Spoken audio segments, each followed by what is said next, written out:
Well, good evening. Happy Mother's Day out there to all of you. All the mothers out there. And no, we're not going any further than that. But welcome in. I hope you all had a great day. I hope all the mothers out there had a fabulous day. Treated well, enjoyed, and enjoying the break, if be it for a day. Welcome into Flying with Mike.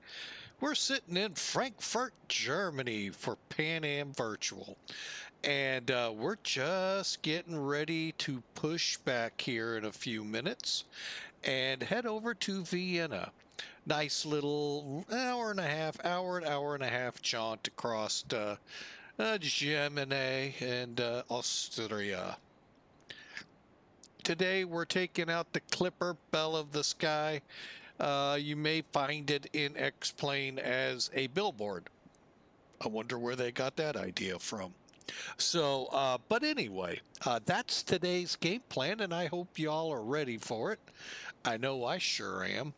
And I want to double check because I think I may have... Oops. No, I did not, it looks like. Oh. Praise the Lord. Really thought I had oopsed and forgot to update the title. Hang on a second. Let me click there, double checking everything. Oh, yep, looks good. All right. Well, good. I actually got something right. No. No. But anyway, hey, welcome in. We've got a pretty decent week set up for you. Again, we're only flying tonight, Monday. We're hoping 2 flights, but if we don't, it is what it is. And we're sure going to enjoy it, that's for sure. And then Friday, another flight. So because of work, I can't really honestly put something in there that, you know, I may pop up, may not. But we'll see how the week goes. So let's get up in the cockpit here in Frankfurt, Germany, and head over to Austria. So, and again, this is the Felis 747-200. I am a bit skittish, have been in doing this update. I know the guys at Felis are going, what? There was in, I don't think it was this latest one, but the one prior to it that had verbiage of 2-axis brake systems. We'll find out as we try to stop at the runway. We'll find out. And when we get to Vienna and try to stop. Although there, at least we have reverse thrust. That may help us stay on the runway. We'll see. But that's my little skittishness I've had with updating the bird, and I can hear them laughing their butts off probably at Felis. So we'll see how this goes. And the only reason I'm a little gun shy was, as you all know, when 2.0 came out, Beta 1. We had a flight lined up in the A330-900 Neo with TOLUS that would not stay in the gate. Kept going backwards as if there were no brakes. Put the brakes on and it still went. So the fact of seeing it here in the gate, still there, without chocks, it stayed put, and with chocks, is making me feel a little better. So we are in X-Plane 12 2.0 Beta 5. That came out Friday. So if you haven't updated, I really can't tell you that I have personally seen any of the changes. I never do. That they report. I don't know where, how, and all of. We did fly with ATC and that on one of the flights, and that got a little hairy scary. Thank goodness we were able to fly it. We weren't in soup. Oh, excuse me. Had a fun day at the zoo with the wife and one of the other mothers. That's one of my daughters and a granddaughter. Although I think the granddaughter got the better end of the deal. She got a pretty decent nap through most of where the elephants were and our 1.5 mile trek back to the car to get to it. If you're familiar with the St. Louis Zoo, you all understand that. So the rest of you, they have parking lots, but in this time of the year, they fill up extremely fast, forcing you out. And granted, and saving you a lot of money when they force you out. They're $20 to get in there. So parking on the street for free is actually a $20 savings. So something maybe professional sports ought to think about. But anyway, we'll leave that whole topic in another area. So I got one for it, but I'll keep it to myself. So let's get up here and get flying. We like to pre-flight show you the flight ahead of us. So while we transition into the cockpit, you can see it here on Sim Toolkit. Oh, and by the way, we are on VATSIM. So if you would like to carry and fly with us, hey, grab a spot. We're in, I forget what spot I'm in, but anyway, I'm on the C, in the C gates. I think it's 6. But anyway, yeah, grab one. We'd love to have you fly along. More the merrier, as they say. And the good thing is, as you can see on VATSIM, there's no ATC. So if you're new to it, you can take a breath and go, thank goodness, no ATC. Because nothing to Europe. I actually like flying over here, but I know to some people first new to it in the US, it's a whole different type of, not type of flying. Flying is flying is flying. Just some different things you have to be aware of over here. Just like the Europeans coming to the U.S. will all of a sudden go, oh my gosh, we need to fly here more often. It's so much easier. No, no, we're just like, we're the same. Everything's, each one has their own little idiosyncrasies. You just got to learn them and it becomes pretty easy. And guess what? ATC gets on my case too. So don't think I get away with it for having a lot of hours on VATSIM and been flying for well over 25 years on SATCO, then VATSIM. Those of you that have been around longer than me know what SATCO was. It was the precursor to VATSIM. So, all right, so there's the route, and you can see it in its form here. Thankfully, it's not, and you're going to also find routes over here can be extremely long to go from, say, Frankfurt to Munich or Frankfurt to, pick a short run. You'd be like, holy mackerel. So we got a pretty easy SULUS 3 Delta departure to SULUS to the Z650 to VEMUT, BUDEX direct, and onto the BUDEX to W arrival. All of this is really tentative. We're planning now. It says 7 right. I'm actually going to go to 7 center. Just a slight shorter taxi. Probably in this case, they would have 1-8, and that would be your departing runway. Kind of weird with what you'll see with the winds here in a moment. 3-4 sounds like a pretty decent arrival runway. We'll take it, although 2-9 dumps us off closer to the terminal. Hey, we're in this to have fun and fly. We're not in this to hurry up and get there, although some of you do fly that way, and it's kind of scary. So take your time, enjoy. We're here to rest, relax, enjoy the flight, not make it another job. All right, so payload for today, 304 people. Cargo, well, you know, this here, now the people 304 will probably stick pretty close to that. Cargo is relative. Zero fuel weight up here is relative, so is the payload, because if I put more in, that number goes up. Block fuel, also relative. You'll see when we get to setting the plane up, I've already gone through all the checks. That part's already done. We'll just go through the uh, onboard checklist where the pilots bounce it around. You'll see how that's pretty cool. So cruise, I'm not sure why 29,000. There's probably a big reason. We're going almost 380 miles. So I don't know that one. But again, European rules could dictate, you know, we got to be down lower. I don't know.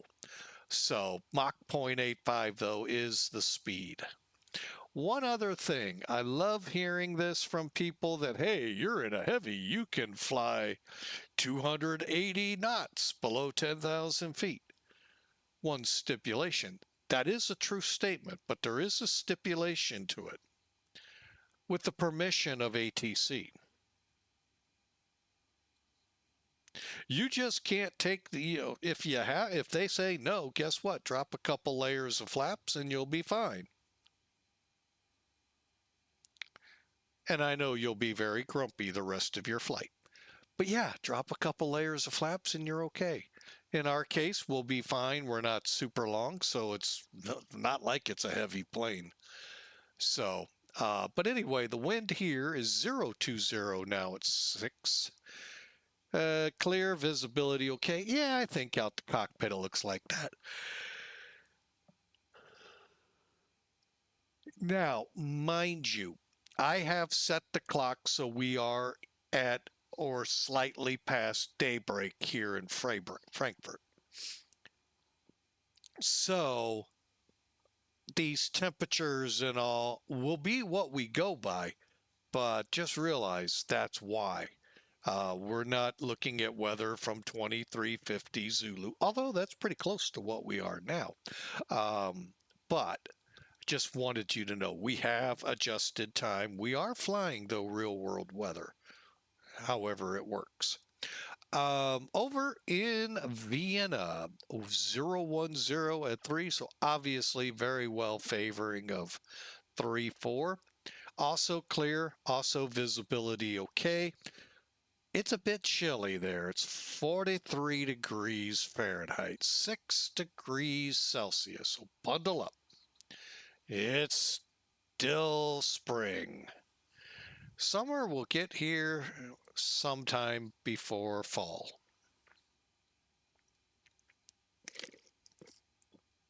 And then we'll all be going, gosh, I wish we had those cooler temperatures. And then slap ourselves, oh, I would have thought I'd never say that.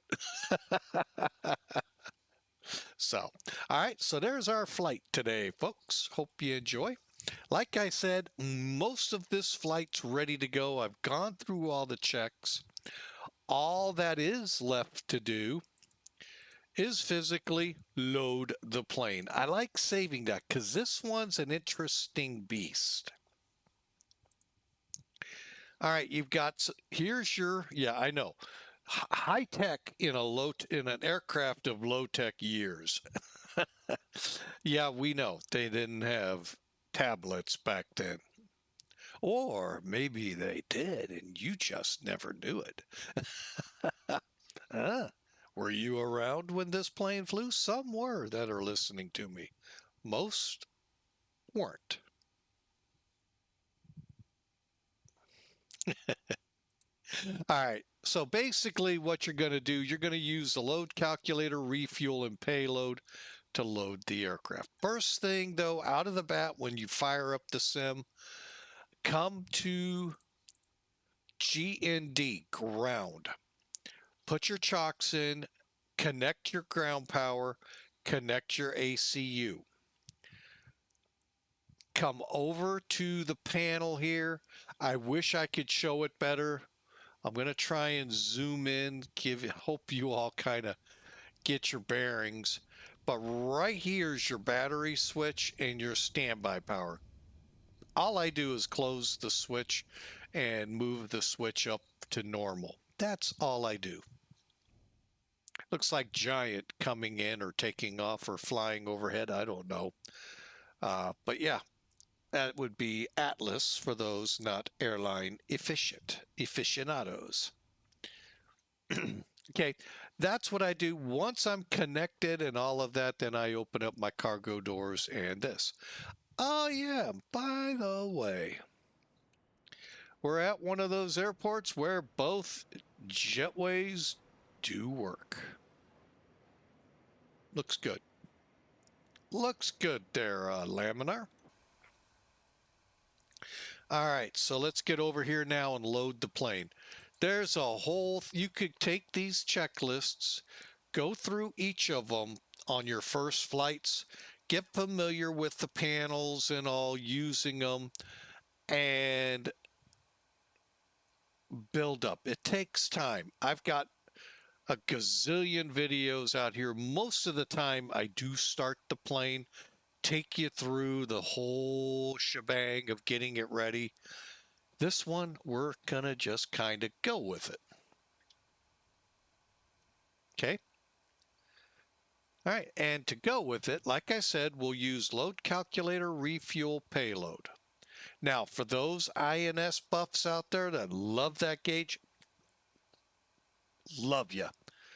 I had a lot of problems a long time ago in a whole, well, it was a whole different simulator, whole different pieces of equipment, and it failed on me and was completely not fixable.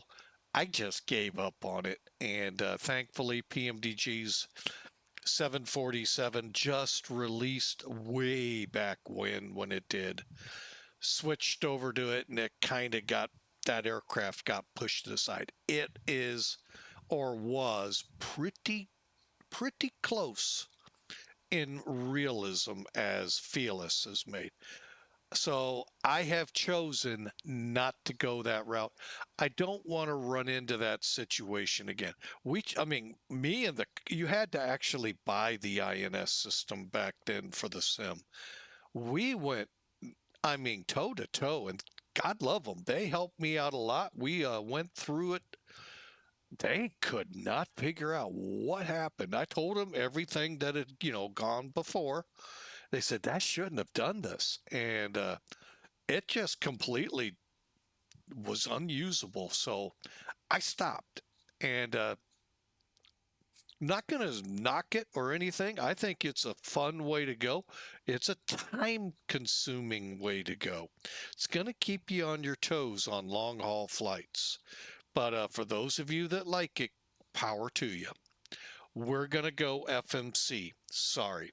I'm going to keep it simple for everyone. All right, so we start off loading the plane with the load calculator. Once you'll see why it's called a calculator, then we'll come to fuel the plane with refuel, load the people and cargo with payload, and eventually end up here at perf calc to get our numbers for takeoff and eventually landing. Along the way, we'll hit the checklists. All right, so let's start with load calculator. Also, you can see up here frame rates per second. I really wish these would get higher with this plane, but they don't. And I'm not sure where or what either I'm doing wrong or what. So, or something else. So, because a lot of times, like JFK, LAX, those two for sure, Frankfurt and London for sure, will drop below 20 long enough for it to trigger the messages from X Pilot, and then the ultimate, it's going to automatically disconnect if you don't get up solidly above 20. I forget for how long. Then it goes back into it's okay, fine and dandy then. So you got this nice tool. It's also on your AV tab if you have that free plug-in, put in your plugins. Okay, so let's get in here. Fuel calculator. Okay, big thing here, and this will actually set you up to load your aircraft. Okay, so once again, let's take a look. I'm pulling up my sim brief. Okay, so we said 304 people. So let's go to our PAX presets here, left side lower corner there, and let's hit 75. Now, you're like, well, and right here under final results, you'll see PAX go, well, that's 20 people shy. Well, you could click it again. Oh, now we're only 4. See what I mean? So, we can, squabble over things, but really, I'm just adding 4 more people on. 304. Whoa, look at that. Now, I love to screw this up right here.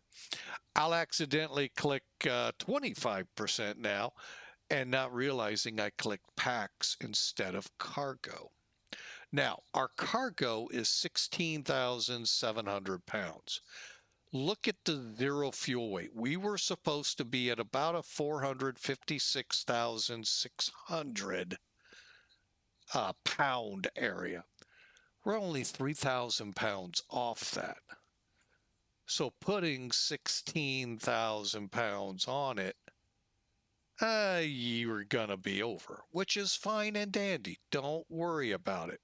Believe it or not, more money in a lot of these airlines back in the day, they made more. People on the main decks were more profit than the cargo below. The cargo was paying for the flight. Now, the 737, 727, DC-9 type flights, not as much, but long haul, oh yeah, they put cargo in those bays. And that's why it was there, to help pay for the flight. So let's hit 25% out of curiosity. And what we put in, and it shows you where it loads things, by the way.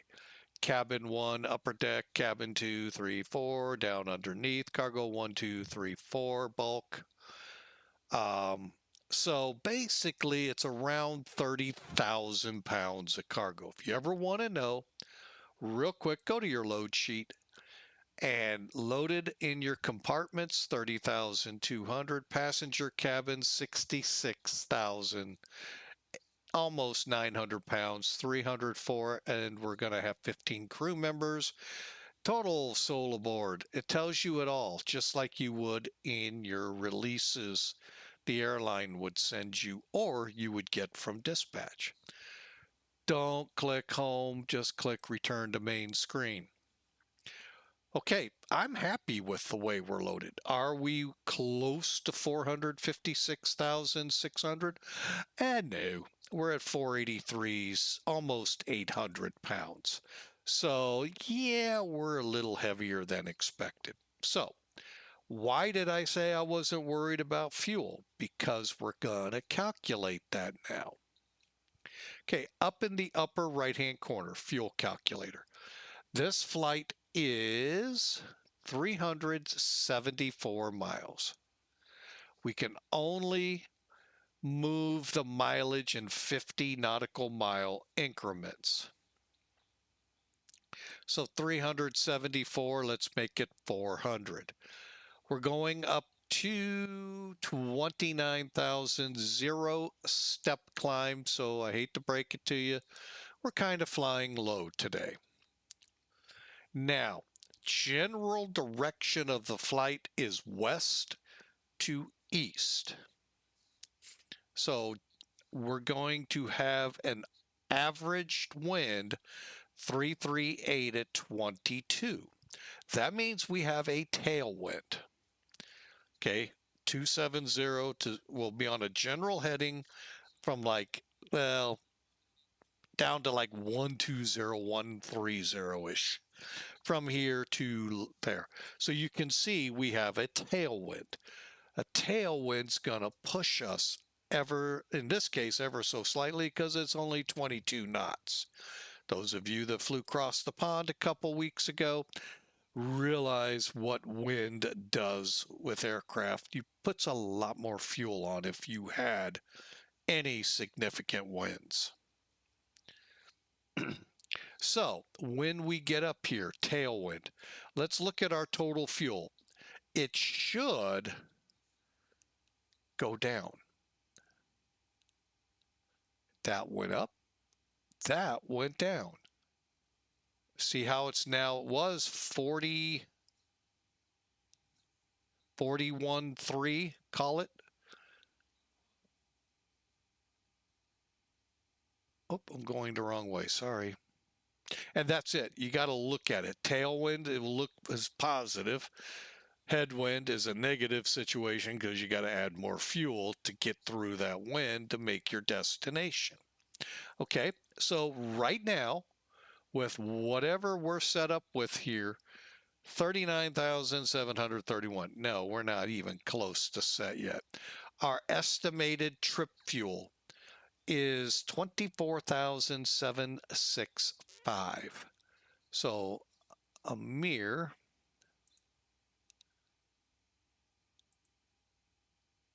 oh, come on, mouse. Oh, you know what? We need to be in the right location. Trip fuel we don't worry about. What we do worry about is the distance to our alternate, in this case, Budapest.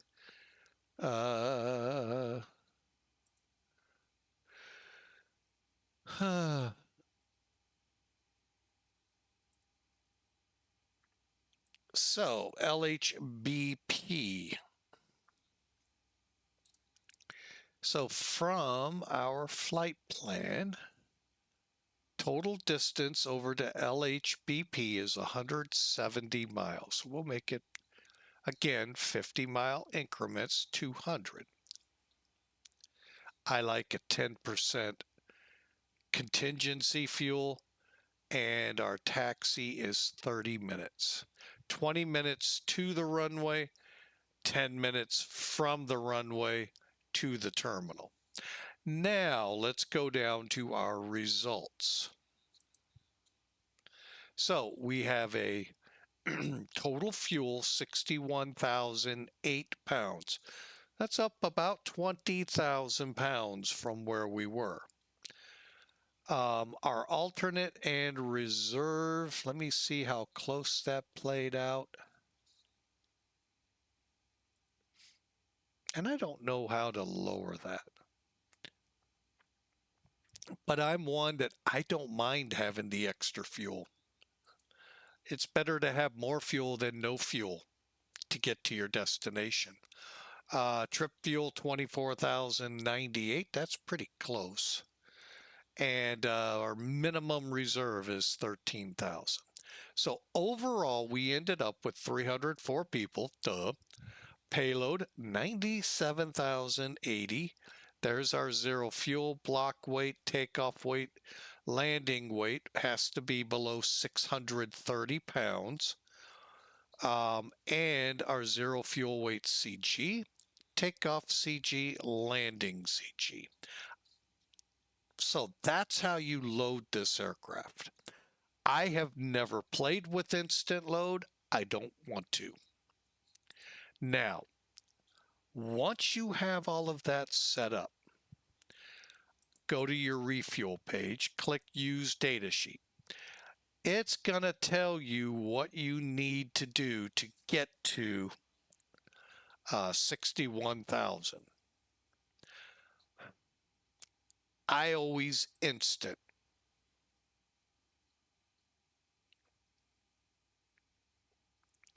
It's got to drain 80,000-ish pounds to get to that number.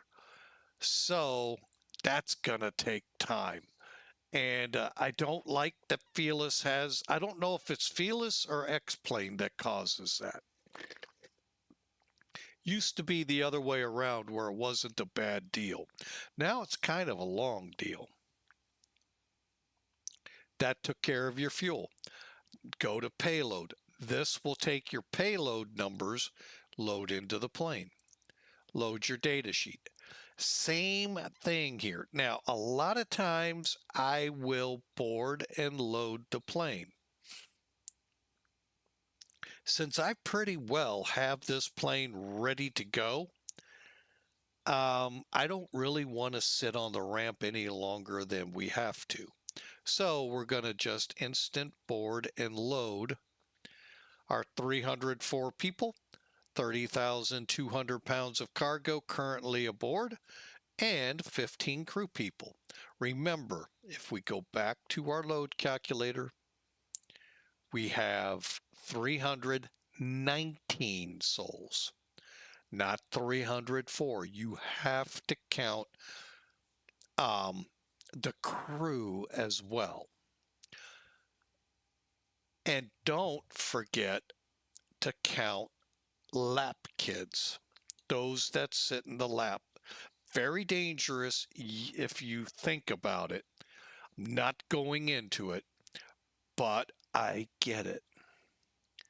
So it's a very dangerous practice. If something goes wrong, very deadly in many cases. Just look at the Sioux City crash back in the 80s. That's where all of this came out of. And,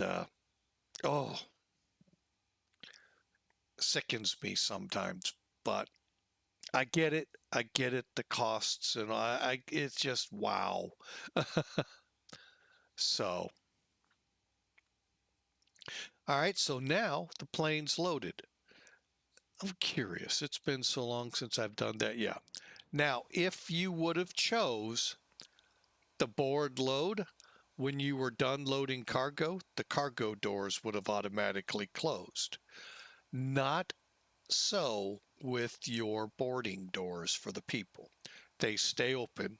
Obviously, if you haven't ever noticed, everybody's in, sitting down, twiddling their thumbs, listening to the videos and the presentations and all of that good stuff. Okay, probably sleeping and not listening. The gates, the jetways are still hooked up, or jetway in most people's experience. And so yeah, that could stay for a while. All right, with the fuel loaded, let's get the APU fired up. And normally once the APU's up, running, and the temperatures are modest or moderating, or around the right temperatures,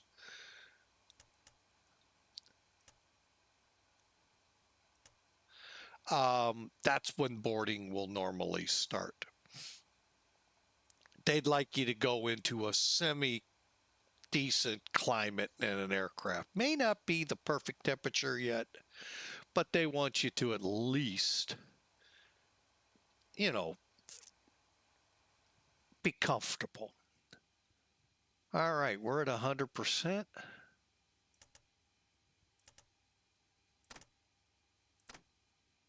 We're off the external power. You can see we've disconnected. We're on APU power and now air.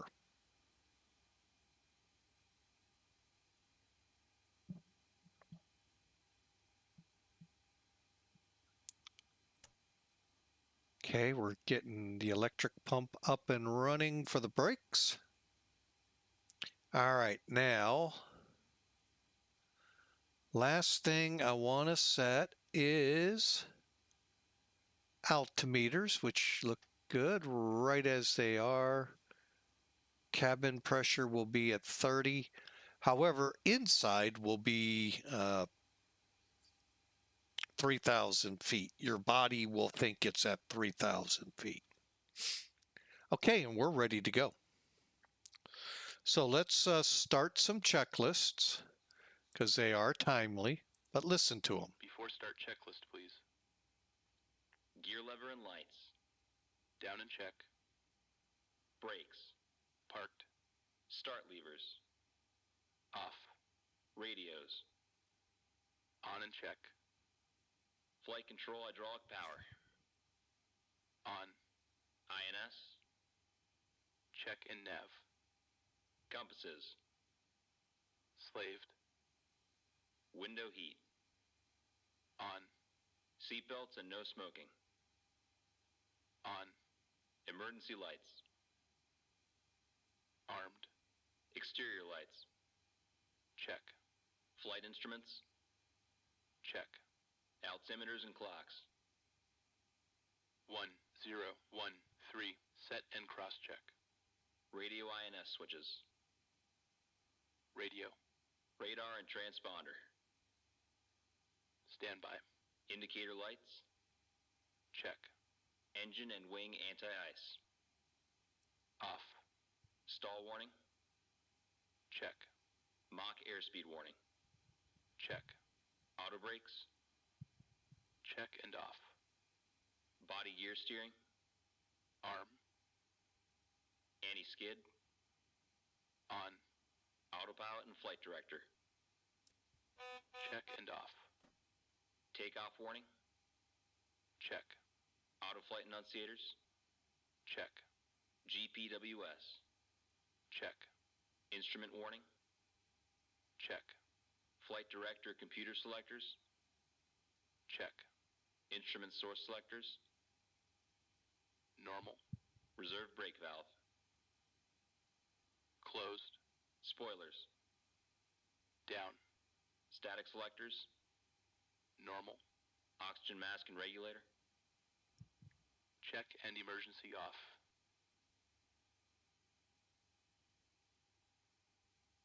Okay, we have hydraulic pressure, so just click start Brake again. pressure. Check. Stabilizer trim. Check and on.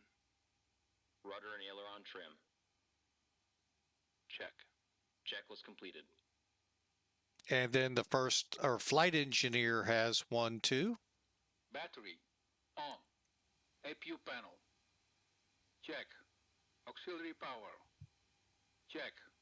Engine oil quantity. Check. Fuel quantity. 60947 pounds. Fuel panel. Let's see.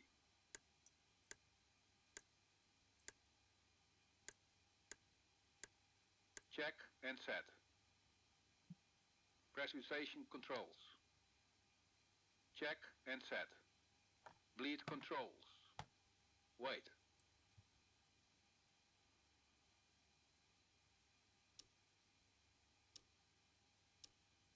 Check and set. Hydraulic quantity. Check. EPR computer. Wait. Go around. Circuit breakers. Check. Indicator lights. Check. Electrical panel. Check and set. Air conditioning controls. Let's see. Check and set. Fire control and wing overheat panels. Check and set. Equipment cooling. Check. Passenger oxygen. Check. Hydraulic panel. Check and set. Fuel jettison panel. Check. Crew oxygen. On. Oxygen mask and regulator. Check and emergency off. ADPs off. Checklist completed. All right, our next one is after start. So we're now ready to go. Usually when we fly this, we're waiting on the stragglers, and they have straggled aboard. Ladies and gentlemen, this is your captain speaking. On behalf of the entire crew, welcome aboard the Boeing 747 Classic. We will depart shortly after we have our clearance and the cabin crew is finished with their preparations. For now, I wish you a pleasant flight, and I will be back during the flight with further flight information.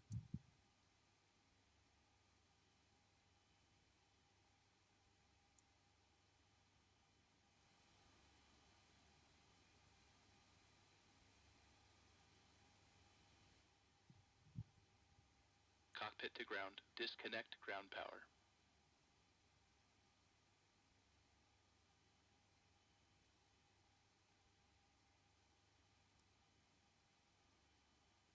Ground power disconnected.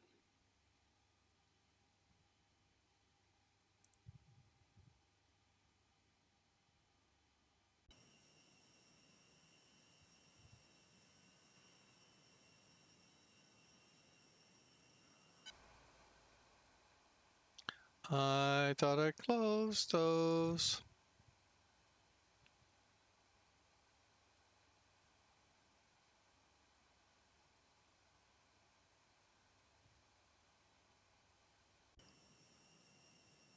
And that's why I always look outside.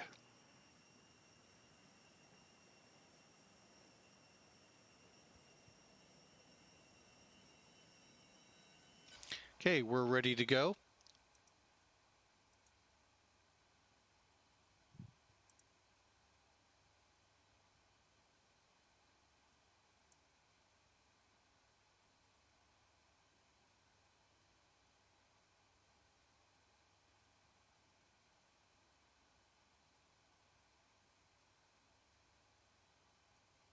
And for those curious, yeah, we are in stand Charlie 6.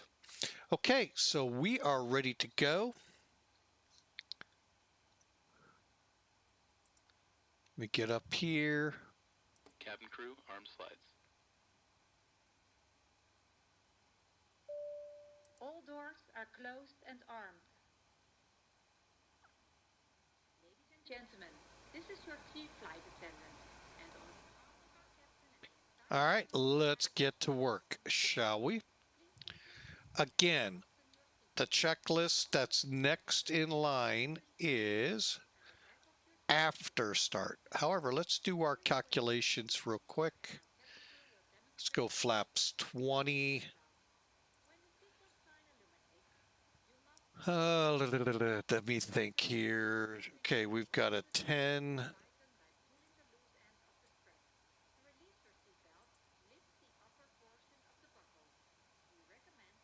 What do we have? 13,000 feet to work with.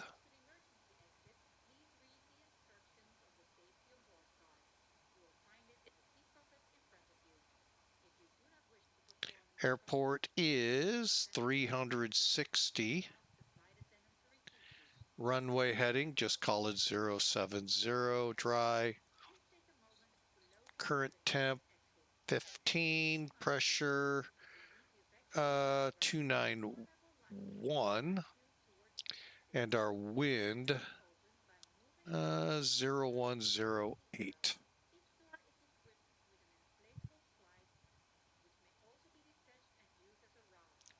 All right, so as you can see, with a 13,100 foot runway and all of these lovely things, here's our V1, 125, 134, 147. Our flap ups settings we'll see on our speed here in a minute. Let's click set. So each of those bugs are set in accordance with flaps 10, flaps 5, flaps 1, flaps up.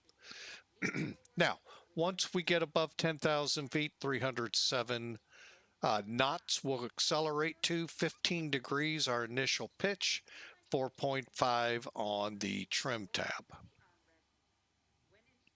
You ready? Let's go.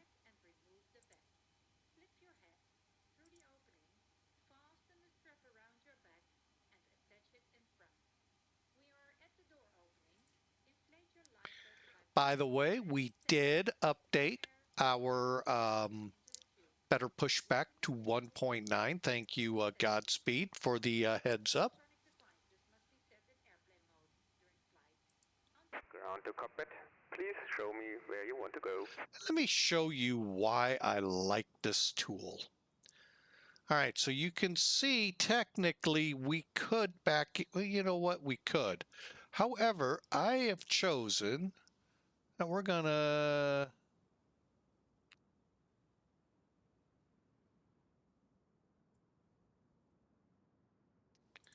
Go there, to there, to there.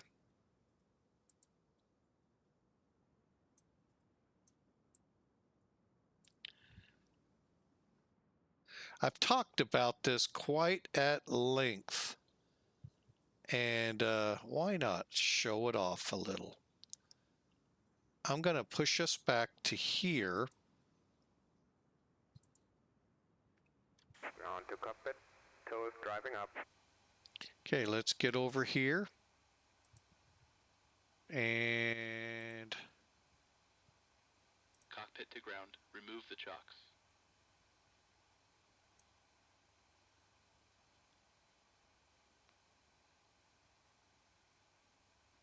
Okay, all doors and hatches are closed. Ready to connect.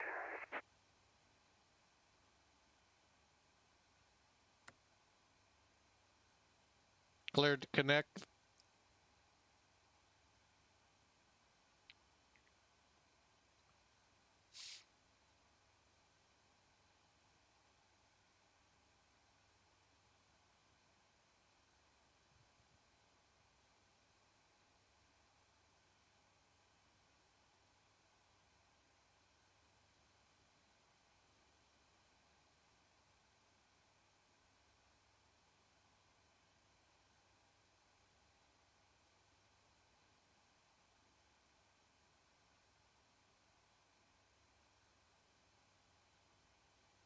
Tow connected and bypass pin inserted. Release parking brake. Parking brake released. Starting pushback, and you may start the engines.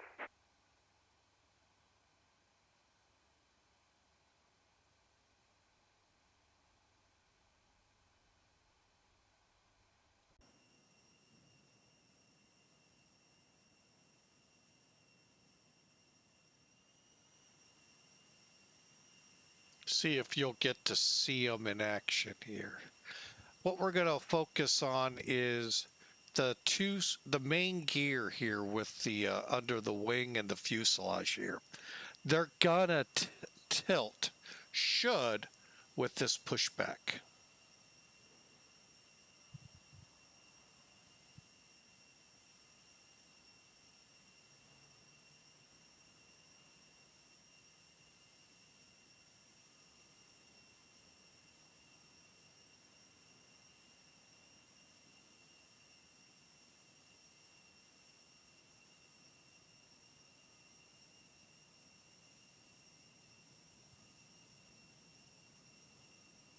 Must be part of the hydraulic system because they're not tilting.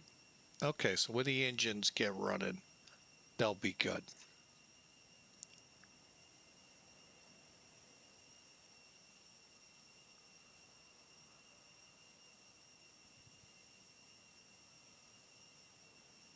All right, let's get in here, get these engines going.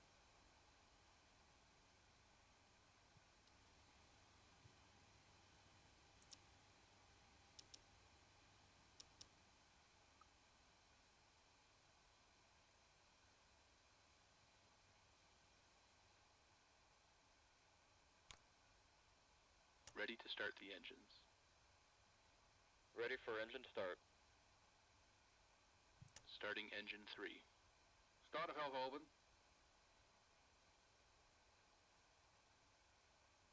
If you want to watch for the N2, it's right back there, top gauge, or you can just sit and listen. 20% and 2. Fuel on. Light up. Okay.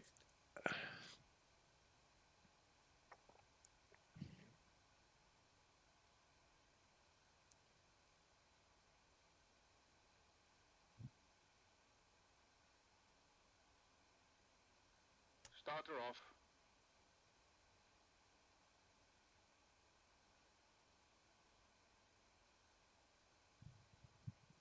Engine stabilized. Starting engine 4.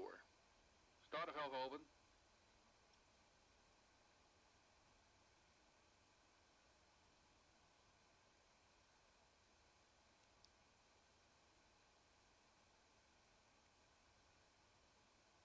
20% and 2. Fuel on. Light up. Fuel on.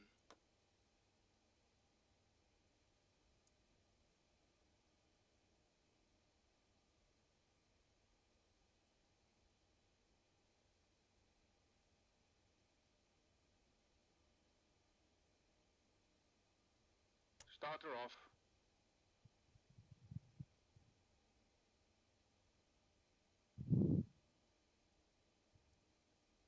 Engine stabilized. Okay, at a place like Frankfurt, starting one at a time could be time Starting consuming. engine 1. Starter valve open. Starting engine 2. Starter valve open.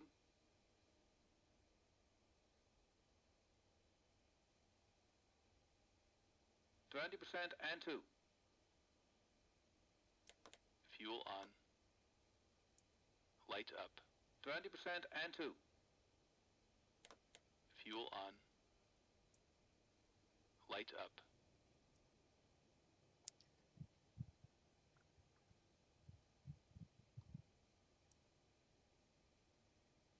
Starter off.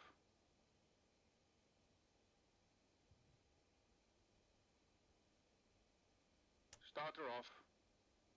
Engine stabilized. One more.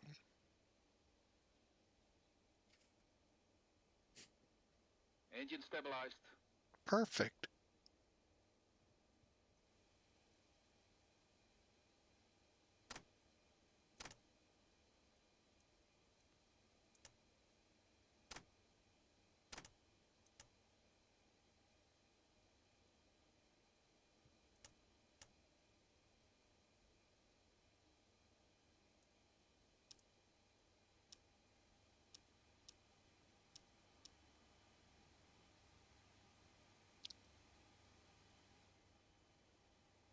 All right. So we need to make sure the flight recorder, which is over here, is got a blue light. Start switches are off. Okay. Beacon lights are on, brake pressure, start levels, idle, anti-ice, electric panel, door warning, everything's set, ready to go. I'm going to do a couple more things, hopefully to be ready.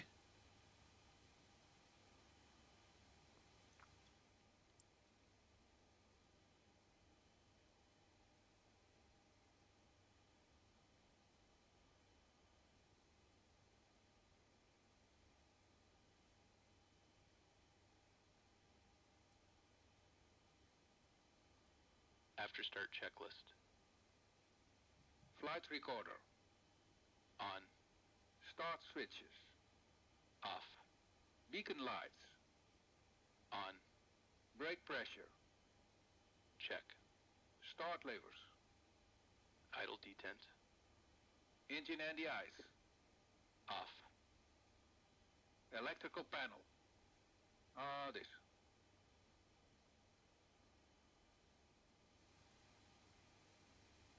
Check. Pack valves. Open. Dual warning lights. Out. Hydraulic Operation complete. Please Wait. set parking brake.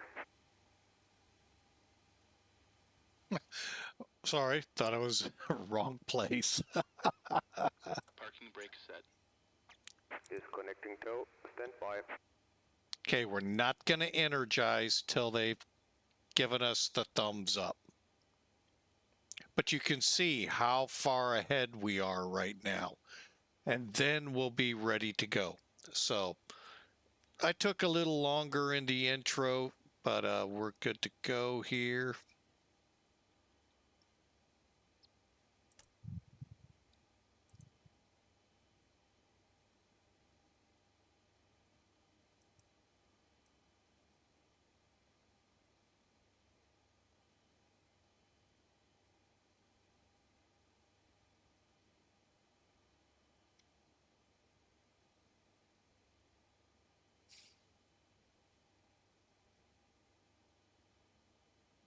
Tow is disconnected and bypass pin has been removed. Hand signal on the right. I'll see you next time and have a safe flight.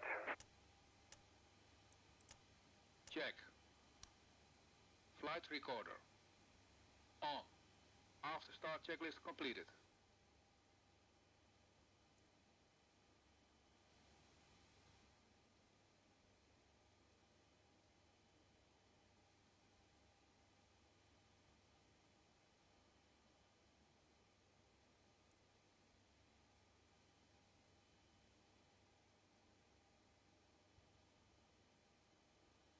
All right, let's take a look at it real quick. Flaps.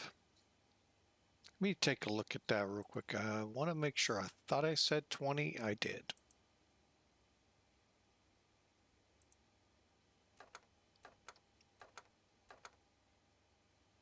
Flaps 20.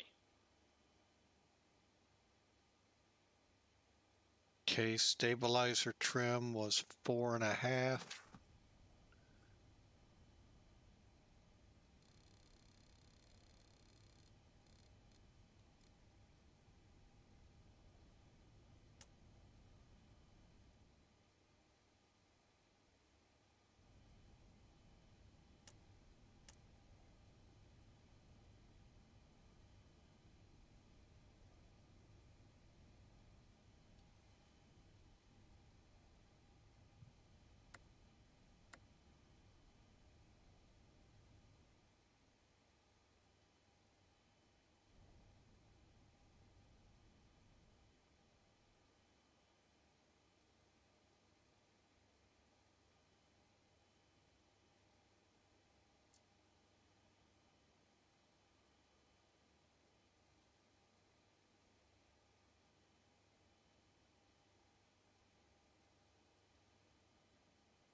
Taxi checklist, please.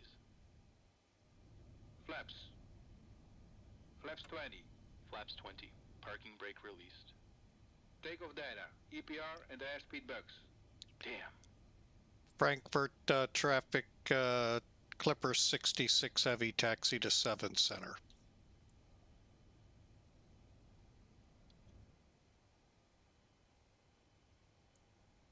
Stabilizer trim.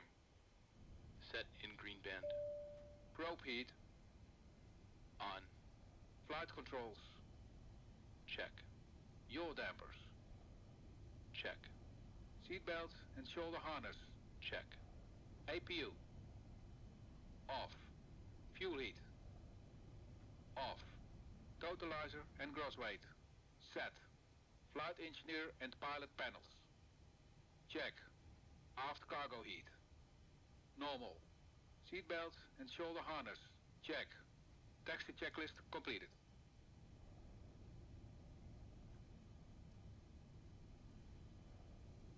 Cabin ready.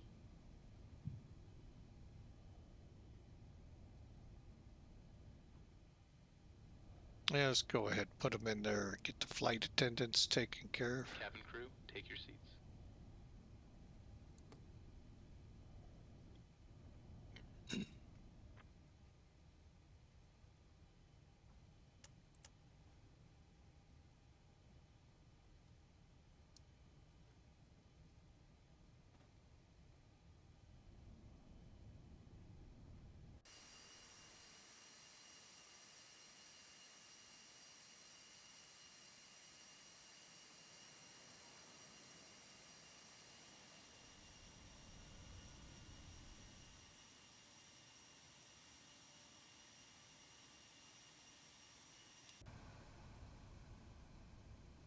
Always sounds like there's a plane breathing down my neck. Never is one. All right, we're on our way. We'll be up in the air here shortly. A little bit of a taxi. Got to go all the way down to the end. First runway there on our left will be taken off on. And we'll start the before takeoff.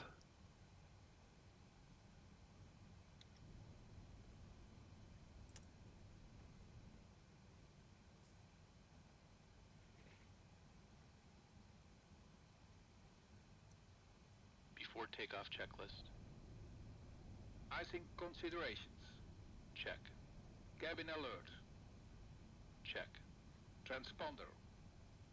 Check. Ignition. Flight start. Body gear steering. Hold on. Okay.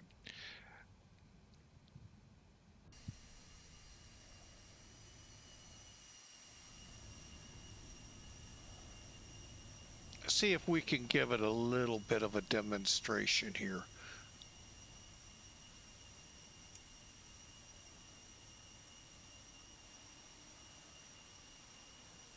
You can see them castering. I guess it just needs the hydraulics from the engines. But basically, they're helping you around the turns by having them. Think of it like if you've ever seen them, you know, the funny pictures.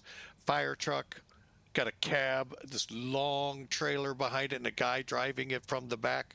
In essence, the same thing to help them get around the tight corners they have to have a ladder truck with the ladder that length.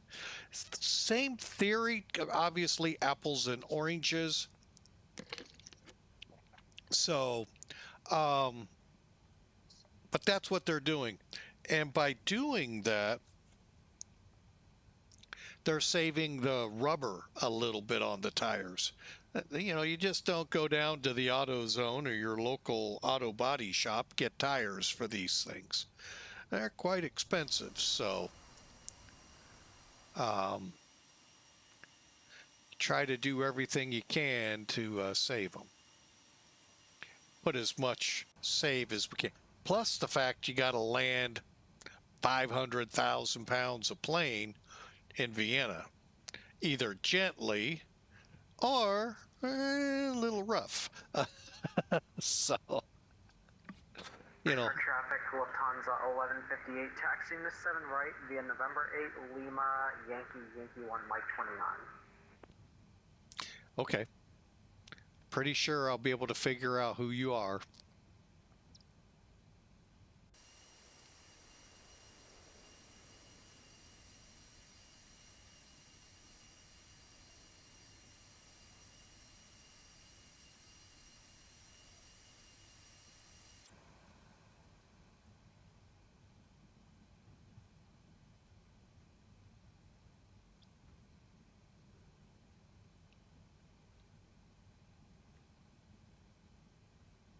Now on takeoff, of course, we'll just disarm the body gear steering. And that what you do is when you line up on the runway, the flight engineer watches to make, you know, when the lights go out, your bogies are lined up like they should be. So flight engineer does quite a bit on this plane. So, but again, welcome aboard this Mother's Day. Oh, we're at our runway. How about that?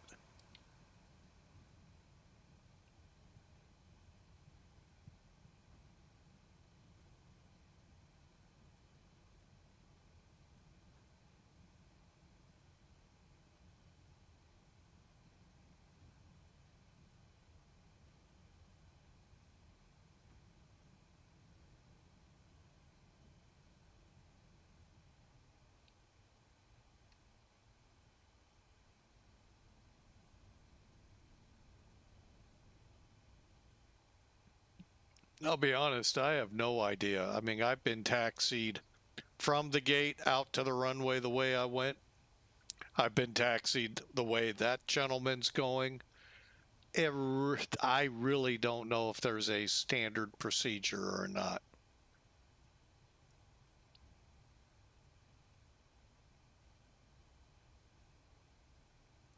And Frankfurt traffic, Clipper 66 heavy, departing 7 center.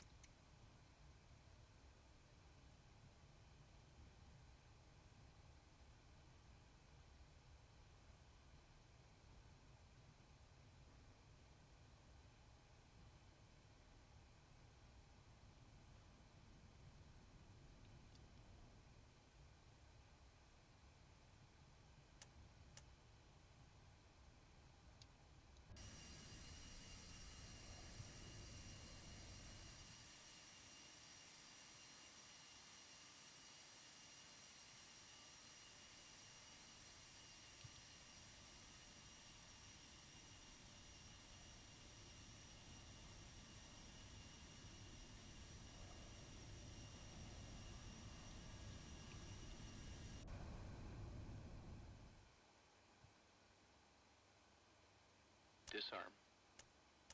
Back valves. This. Frankfurt traffic, Lufthansa 154 can be taxiing to runway 7 right via Auto. Fuel November Lima Yankee holding point Mike Yankee 1 holding point Mike 29 Before takeoff, for checklist completed. Frankfurt.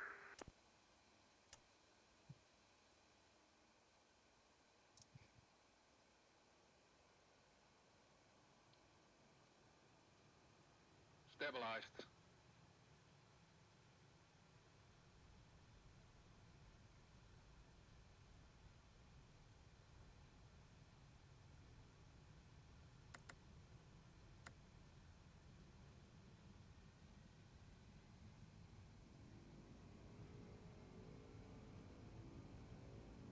Thrust set. 80 knots.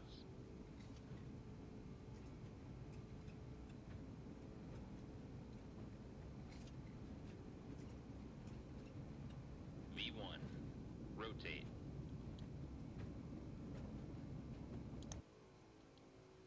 Positive rate.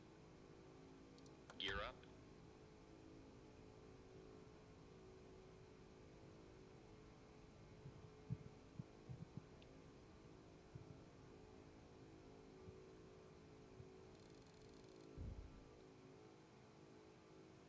Gears up.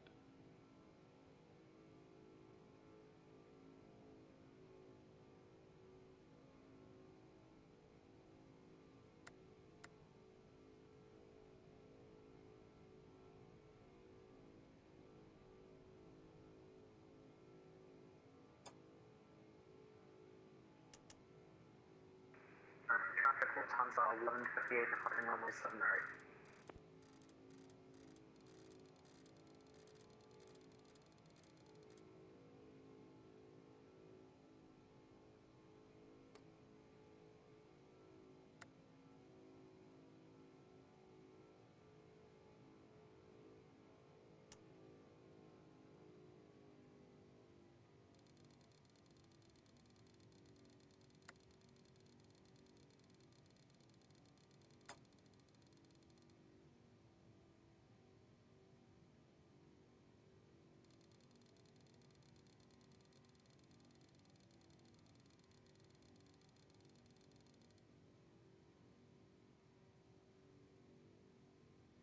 Thousand level off.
Flaps 10.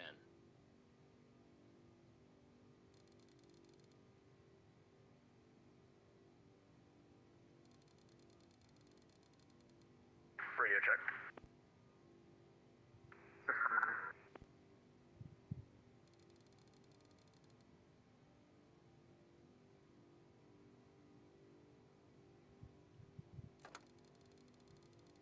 Flaps 5.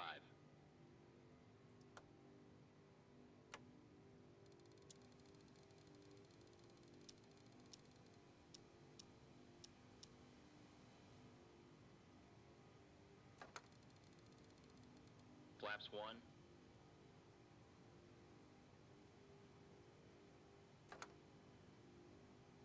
Flaps up.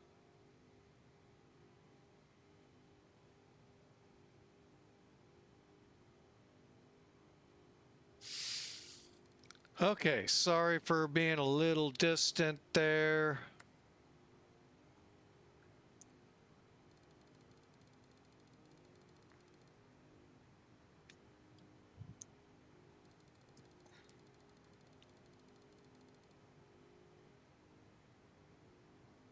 Okay.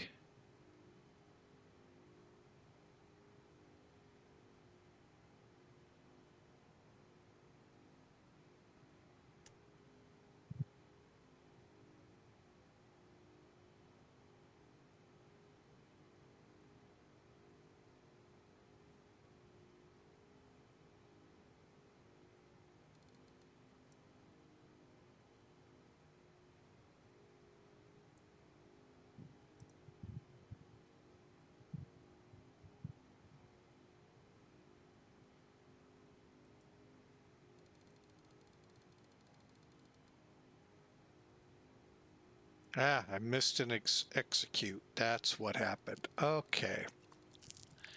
All right. Well, 5 minutes ago, what the heck is going on here?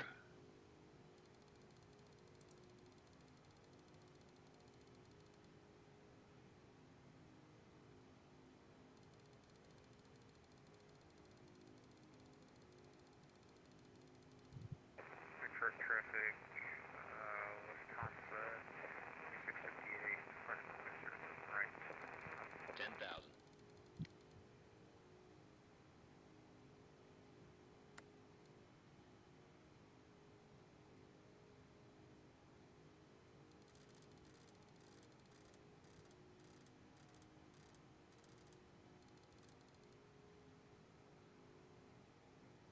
All right. Once we get through this, we can then begin tackling this, which most of it we've already done.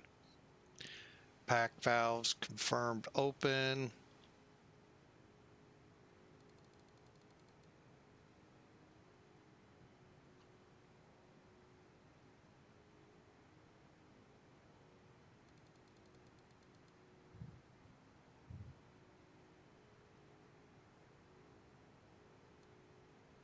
All right, we're not accelerating fast enough. So let's get her down to around.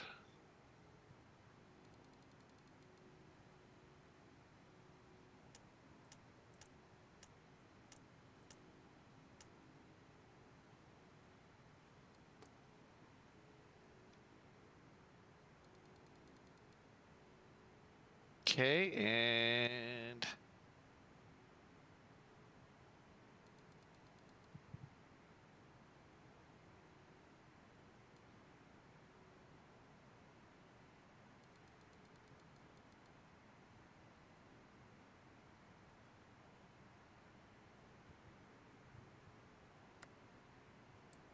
all right, we'll get her in instrument and climb, and let's run our after check. You'll see why here. After takeoff checklist. Gear lever. Off. Landing and logo lights. Off. Ignition. Check. Seatbelts and no smoking sign. Check. Pack valves. Open. Fuel heat. Auto. After takeoff checklist completed. Next is our descent, and again, we'll start maybe, but we may also, go with it. Why are we catching all of these airports with missing waypoints?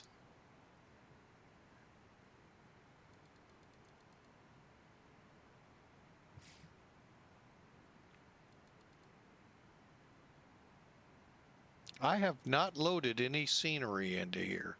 The only thing I've done is loaded Beta 5.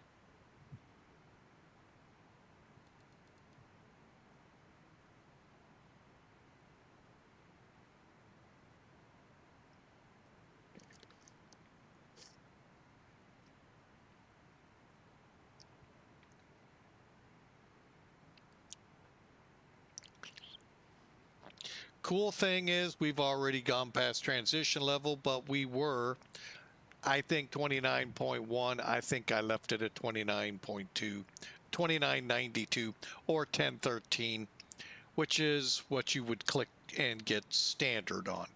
So we'll just continue on as we are. We're kind of doing this little zigzag. I don't know why. I just thought, what the heck? So we got about an hour or so ahead of us. Let's find out.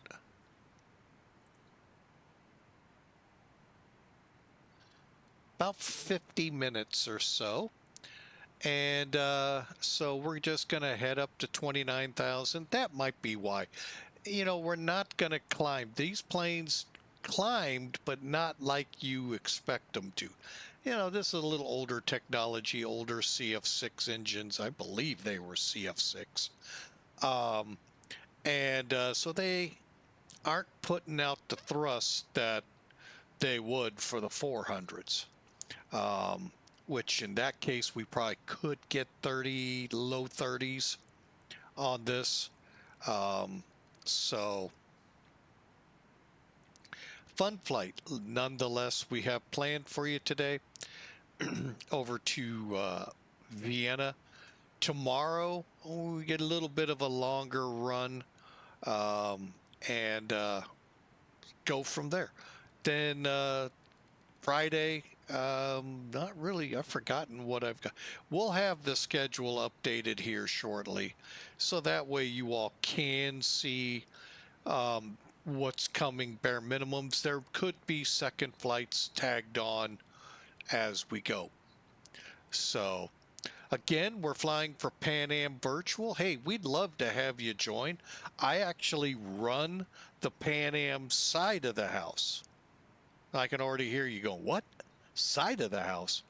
If it's called Pan Am Virtual, why isn't it just Pan Am? Well, the CEO of Pan Am Virtual, well, he also likes TWA. Yeah, the two never saw eye to eye. And he decided to start an airline with both. So we have a TWA side of the house and we have a Pan Am side of the house. Again, as mentioned earlier, a few seconds ago, I run that half. No big deal.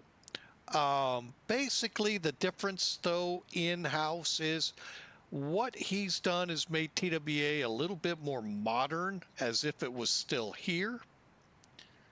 Yeah, okay. And it works great because most of the sims today work off a more modern fleet, so that's where he got that from. Pan Am, since the aircraft are now beginning to really show up, he's sticking to the historical aircraft for it.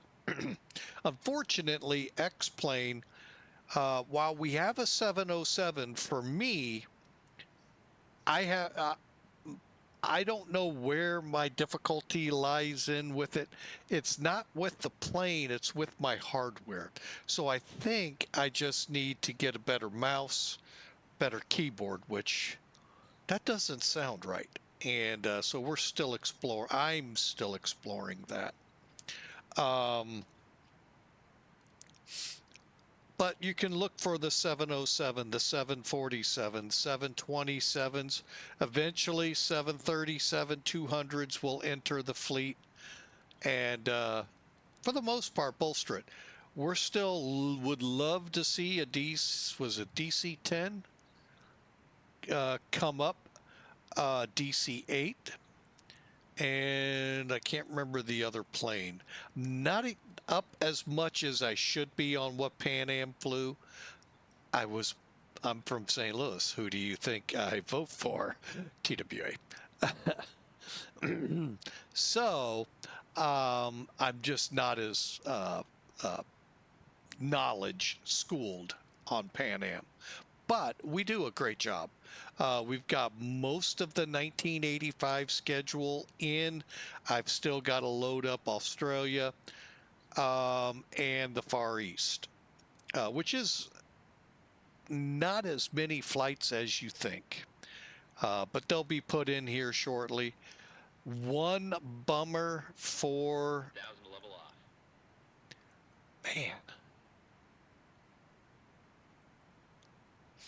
off. For X-Plane 12 users, we do not have KITAC. So I'm trying to figure out how we're going to handle that airport. Personally, I know how I would with the old VAs I used to run, but it's not my VA. I am just a guy asked to run this side of the house, with still bouncing it off the CEO. So, yeah, we still have that as we level off. We first drop down here, put us into cruise. And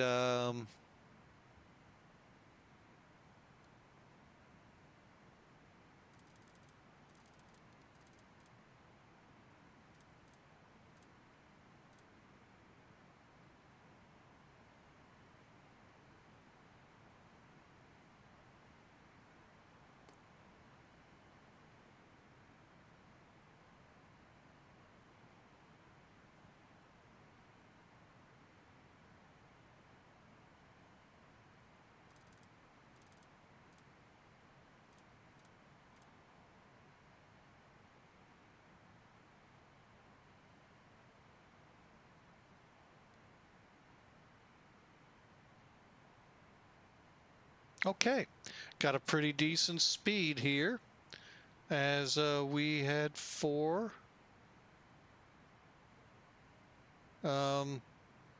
Vienna.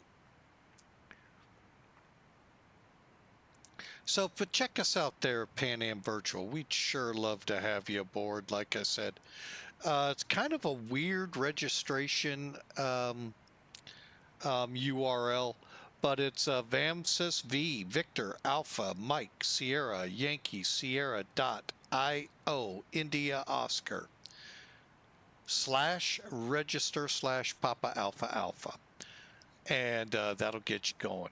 Kind of a weird one, but we'd love to have you aboard. We've got some great pilots flying. The TWA chief, he's always out here. The CEO asked me, hey, get your butt flying more. Knock him off the always flying the most. Yeah, I fly for 5 total VAs, so for me to do that would mean I potentially put myself out of another VA, which probably would make him happy because his airline beefs up, but I actually enjoy the airlines I fly with. So they're all a great bunch of people. Every airline I fly with, great bunch of people.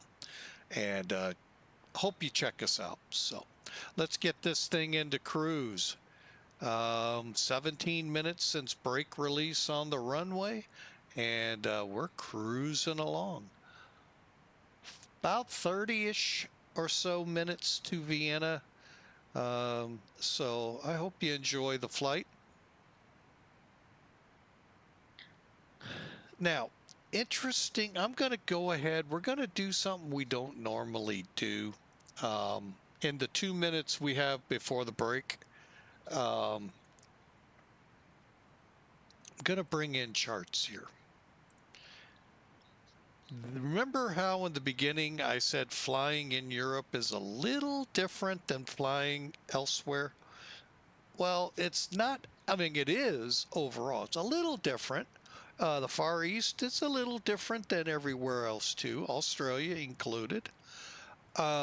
But when it comes to charts, it gets a little bit more complicated, in my opinion. I was just a private pilot in the real world. I didn't do any of these instrument things. I wasn't allowed to technically.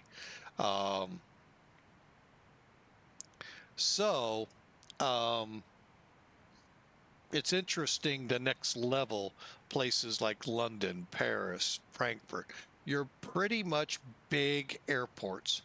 You went to the main standard arrival routes, Then they had this intermediate route to get you onto the ILS localizers, in a way to help funnel the traffic without the ATC controllers telling you where to go. It's the way I interpret it. You guys here in Europe can, say what you want. I'm just going by how I interpret what I'm seeing. So I brought charts up.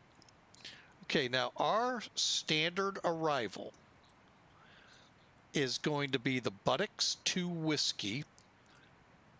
So we're going to come in from BUDEX at or above 17,000. Not too bad. About 30 miles out, we'll start down. Working our way to, I call it Nerdu. Nerdu, I don't know. Again, at or above 6,000. By the way, there's the airport. We're landing from south to north. Okay. So how do we get from here to here? That's where these intermediates come in. And they help you out by altitudes. Notice everything is at or above. So you're sequencing in. Now the controllers will take you by altitudes and so forth, and they may cut you off in here so you don't have to do this long turn in. But basically we'll go to 987 down to 975, 974 to 971. At this point, we should have both our localizer and glide slopes alive so that we can fly the ILS. 7 miles out in.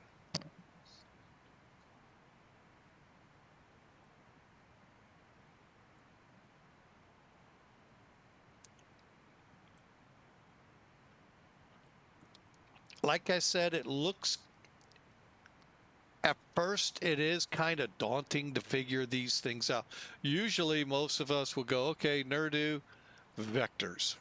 Well, they put a notch in there and gives you this transition for your approach. Usually, it's on your approach. You'll put in our case, it's the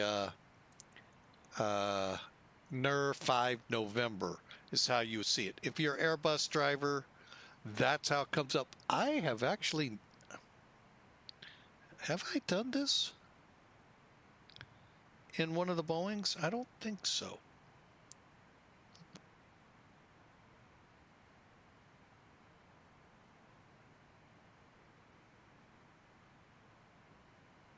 So, but it's real easy in the Airbus to do. The Boeings, it's easy too, but I'd have to be in one to show. And I'm not talking this plane, because this plane, first off, you wouldn't fly this. In the real world with the old 747-200s, you would have to be vectored. Let me explain. Your INS system, those of you that fly it, I'm sure love it. Problem with the one of the greatest navigation tools out there, it's by coordinates.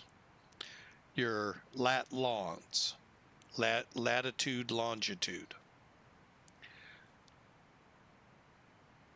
These RNAV charts do not provide you lat-long. So, in order to fly this, you do have to be vectored. Now, will the controller put you kind of on this? Yeah. Now, for me, with an FMC, yeah, I can fly these. But if you've got the INS, and here's what it looks like, just so you get a little clue. The CDU, that they call them, is right in pretty much center screen. 98.2, 497. Now, you can actually use it with the FMCs limitedly. You can't plug in your lat lawns. But you could get your winds, your distance. I don't know about distance time, but definitely your winds, track and glide slope, or a glide slope. Ground speed, we're doing about 498 across the ground. So, but you have 3 of these.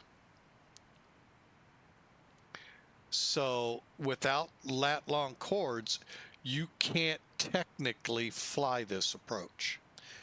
And there is a code in your aircraft that is, hang on a second. Okay, just wanted to know where I was.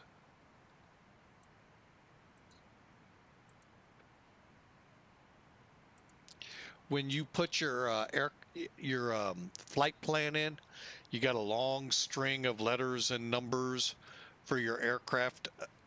In there, one of them would say RNAV, capable or not. I think there's one for INS. Hey, Matt, how are you? And so forth. So the controllers in VATSIM should look at those strips and see, oh, you don't have RNAV capability. You can't fly this. So once we got to NERDU, you're vectored to the final approach. How is your day going, Mr. Matt? Hope it's a decent one. And to anyone in the household there, happy Mother's Day. So that's the big thing with the INS. You would take off VOR navigation on standard departures that did fly you VOR, NDB, and those words, NDBs. I hate that gauge. To your first lat long fix, fly your fixes out, then same thing in for landing. That's how you would fly the 727 DC-10s, DC-9, old, well, no, yeah, DC-9s and the old 737s. Mostly 200, because I think the 300 got an FMC, but I'm not certain. So anyway, there's your long story short on that to get us to where we're about ready to descend.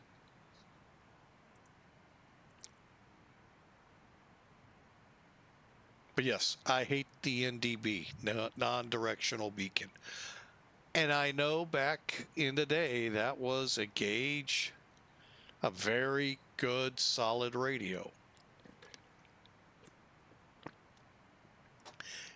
Ow, that I could never, ever, in my private pilot days, wrap my head around adjusting it for winds and all of that. Because I guess I was too lazy and enjoyed the VOR that does that for you.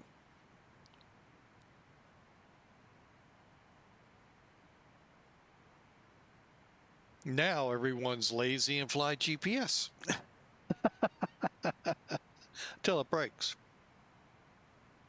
Oh, did I say that out loud?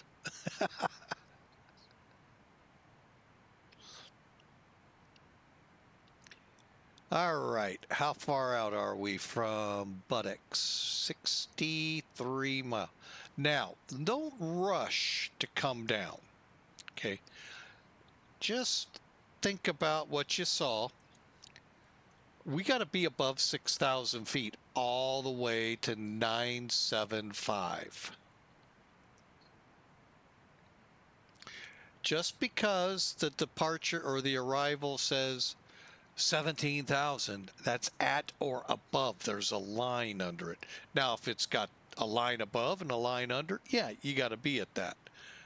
But in this case, we could be descending, oh, pretty decently into here. I could actually come on, plan 6,000 really by 975. and that would be 2369, call it 75-ish miles out.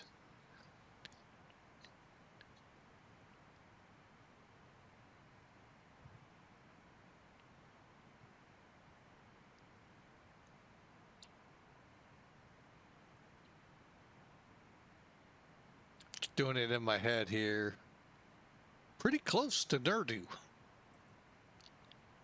I could probably start down comfortably at Gimbo, and wherever we end up at 6,000 feet, we're in good shape. So let's just cruise on.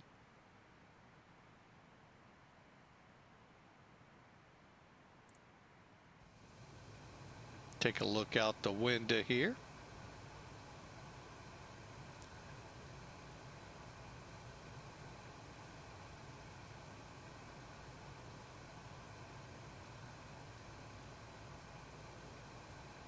And by the way, this is a flight I have been wanting to do for a couple of days, and just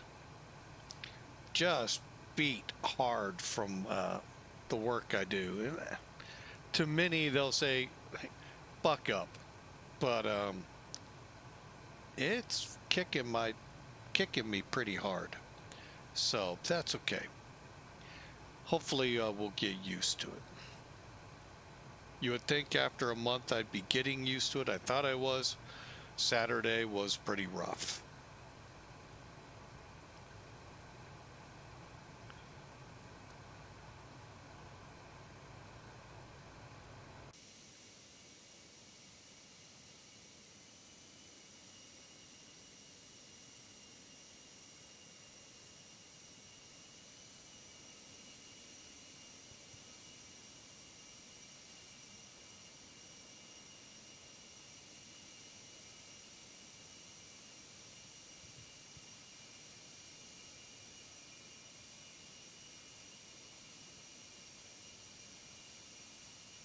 Screenshots, anyone?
All right. Again, hope y'all are enjoying the flight. I'm glad to have y'all aboard. Again, happy Mother's Day to those out there. We thank you so much. I read a great devotional slash prayer from out there today, and wow. I know a lot of moms that would really help. And what a great devotion that was.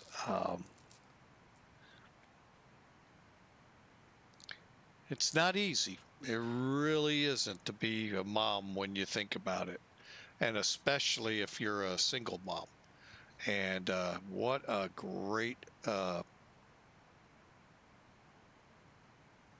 it was just perfect and timely.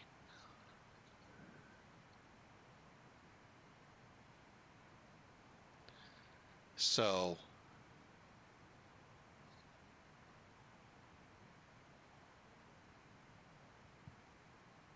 again, happy Mother's Day to all of you. Our pastor today in church, I loved his opening. It can be a great day for some, bittersweet for others, longing and missing for others. Can't remember the exact verbiage, but basically, you know, he was trying to encompass everyone there in the congregation who've had either moms still here that they can still interact with, those that have lost their moms and long for them, to talk with them, to get advice, to those who may or may not saw eye to eye with their mom. Really, what a great opening to his overall message for the day, which actually had nothing. Well, I guess you could find a way to make Mother's Day come out of it, but it wasn't intentional because the text really wasn't in line. And there isn't anything in the Bible that quote is about Mother's Day. Mother's Day is a U.S. thing, started, what was it, like in the 20s or 30s or 40s, somewhere in that ballpark, and then proliferated in the 60s. So, by the way, for those going, what century are you talking? 1920s and 19s, in that area. So, yeah, trust me, folks, I've actually come across that. When were you born? In the 1900s. Before your century. And then I go, gosh, you make me so old.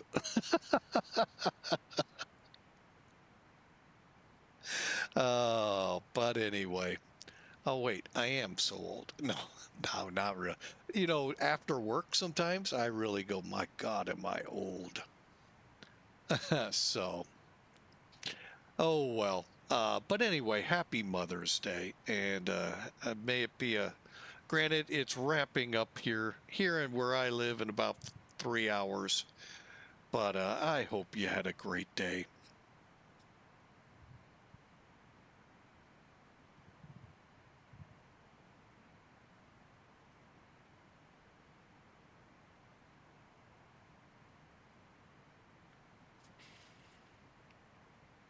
All right, we are on the BUDEX 3 inbound Vienna.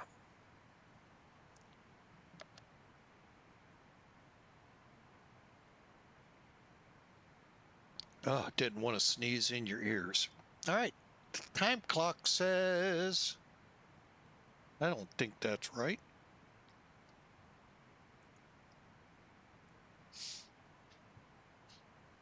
But I think it is. All right, well.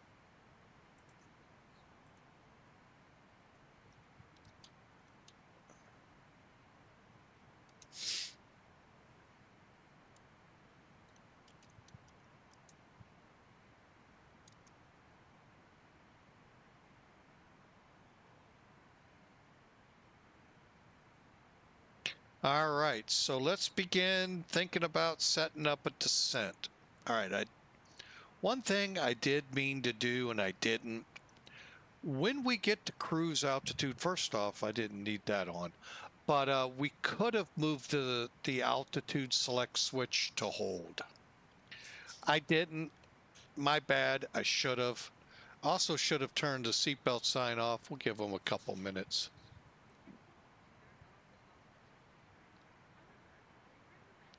But you can see what we have to go through. First off, let's get our numbers. That's right, same place. Down here, click performance. Okay, what are we expecting in... We are landing on an 11,800 foot runway. 340.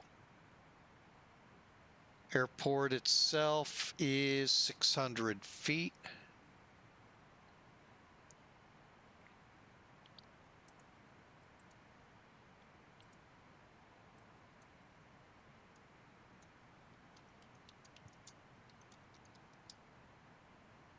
And we're looking at a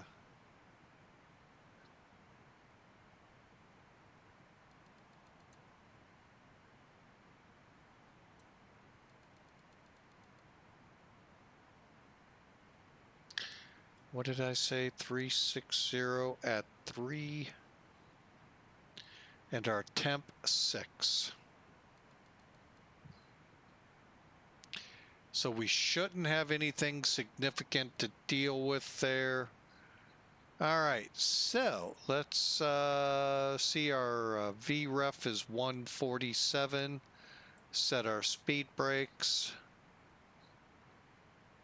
Set our brakes for medium.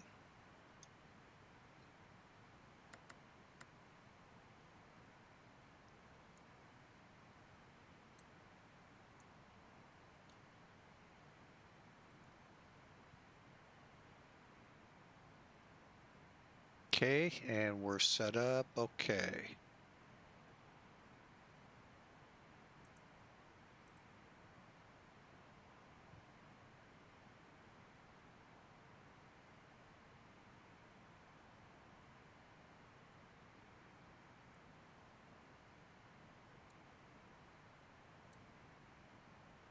All right, let's get that dialed in. 6,000 feet.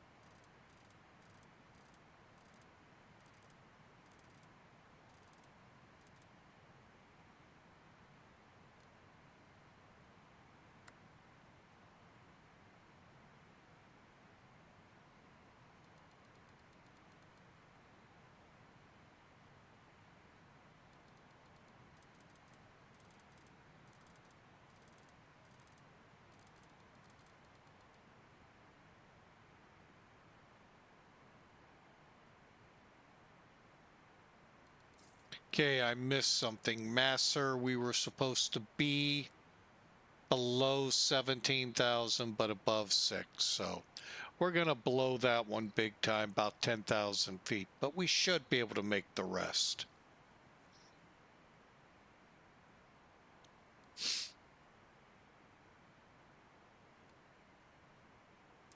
And 0 speed restrictions.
Hello, sir. Hang on. You want me to go live or keep it muted?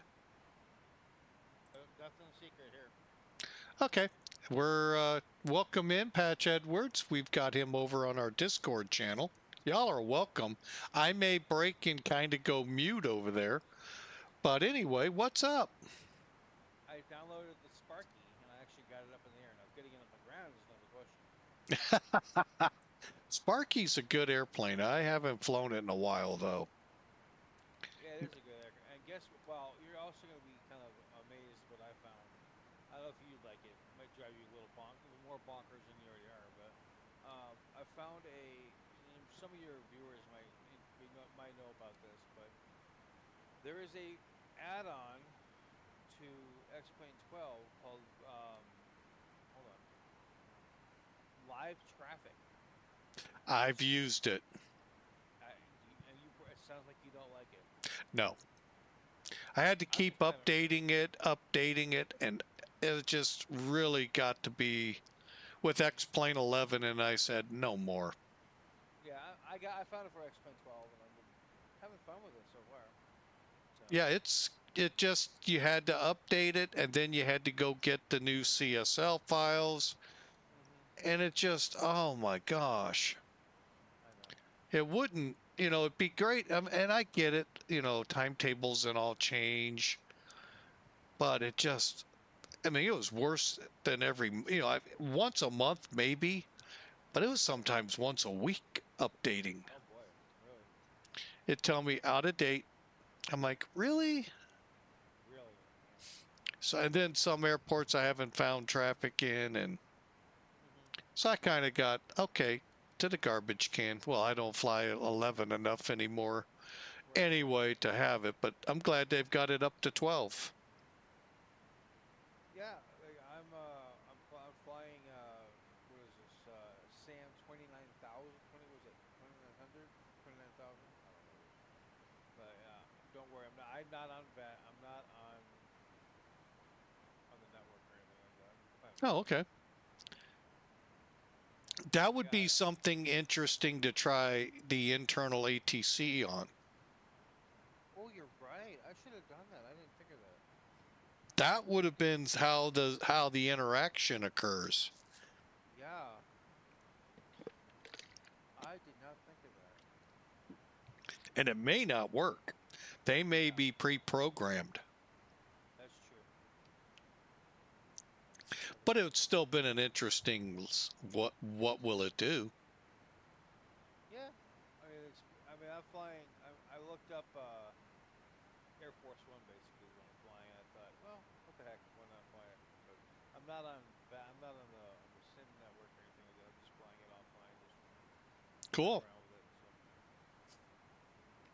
I'm surprised I got it up in the air the way how fast. Well, actually, I can't say that. It took me a little bit to get the brakes to come off.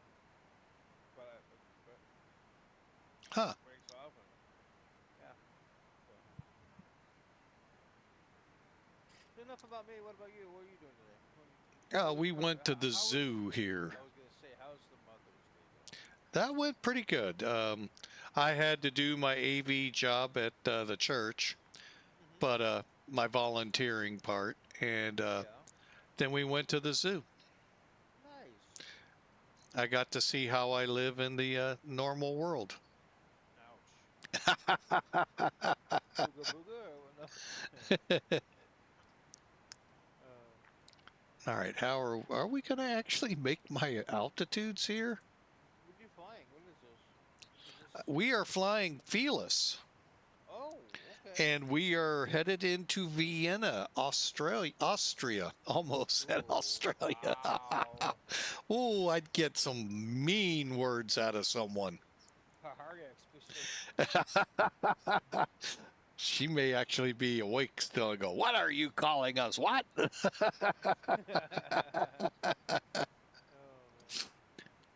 Give Smack 101 coming.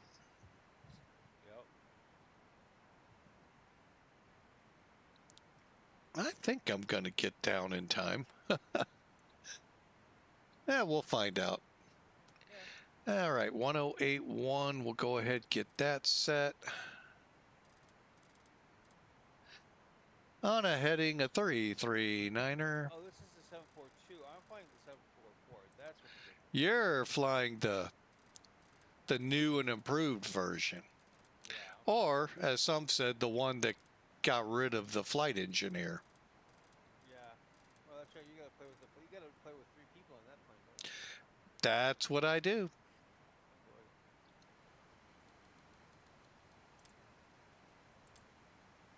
Ain't that pretty? All those little numbers and all those little dials. Kind of reminds you of Bugs Bunny and his How to Fly airplane as it's nose diving. Yeah, and then it stops just short of crashing. Like, oh, we ran out of gas. Good old Bugs Bunny. I took the wrong tongue in Albuquerque. I really did, and ended up over here. Uh-oh.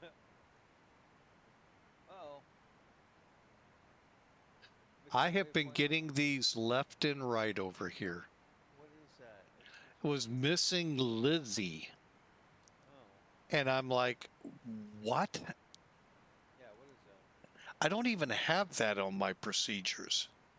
Oh. I don't know what beta 5 or what is going on, or are we in need of a serious update from NavGraph?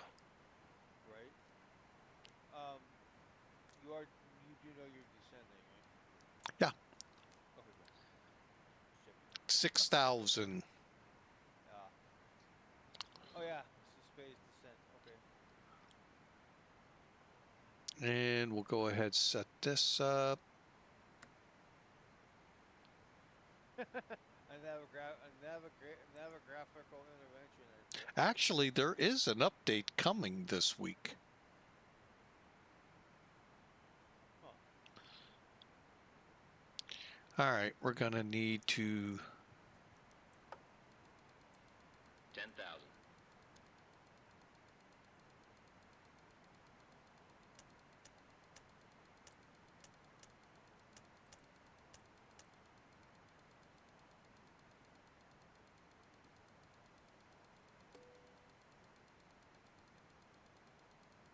Cabin crew, prepare for landing.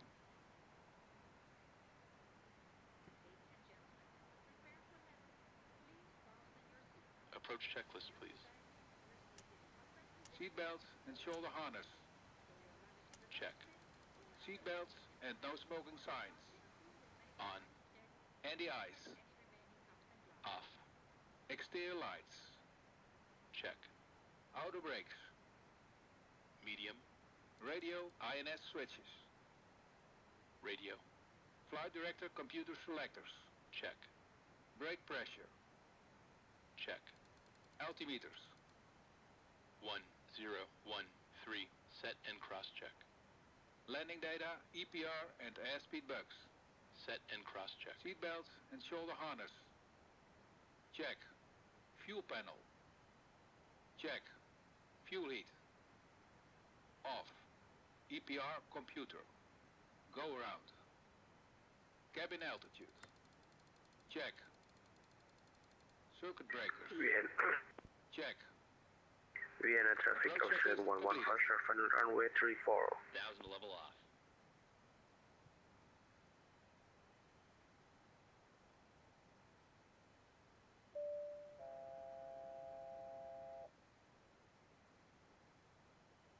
All right, we made it to our altitude. And altitude select went green, so it should level off. Cool. I'm gonna do some turbulence.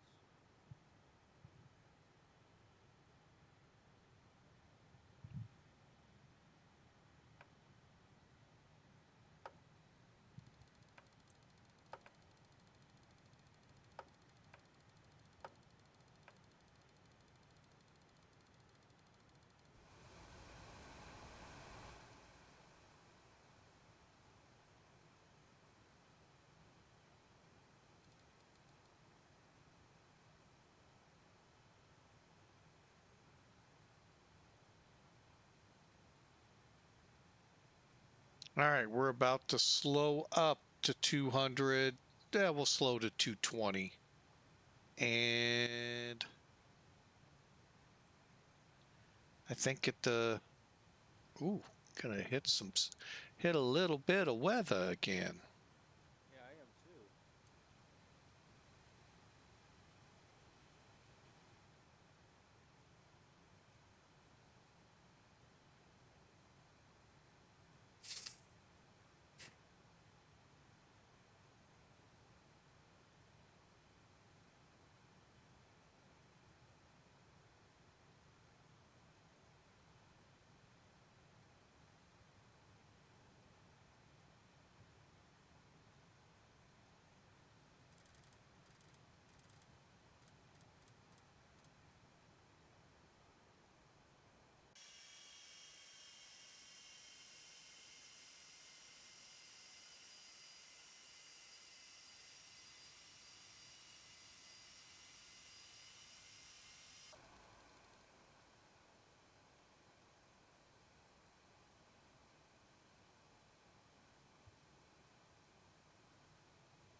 Okay. Still 10:14.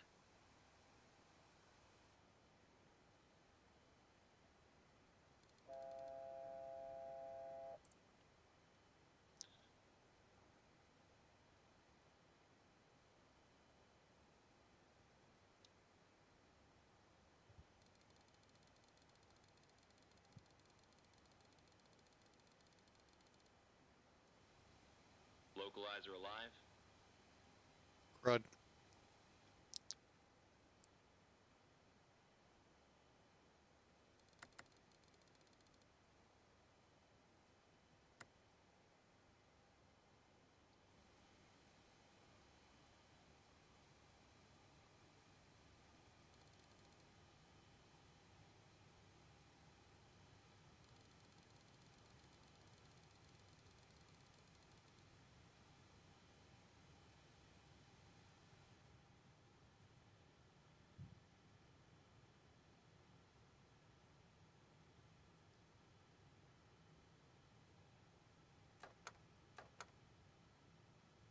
Flaps 5.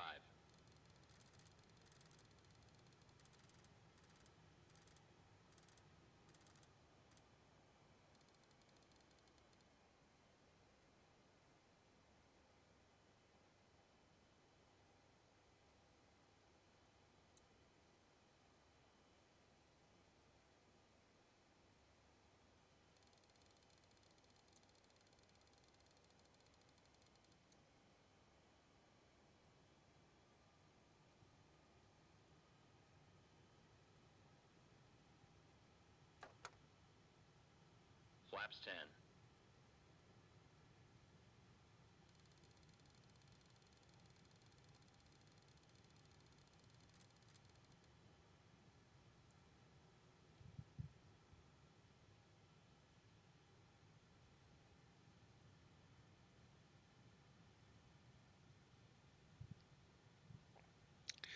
Vienna traffic, Clipper 66 heavy, approximately 14 miles out on the ILS for 3-4.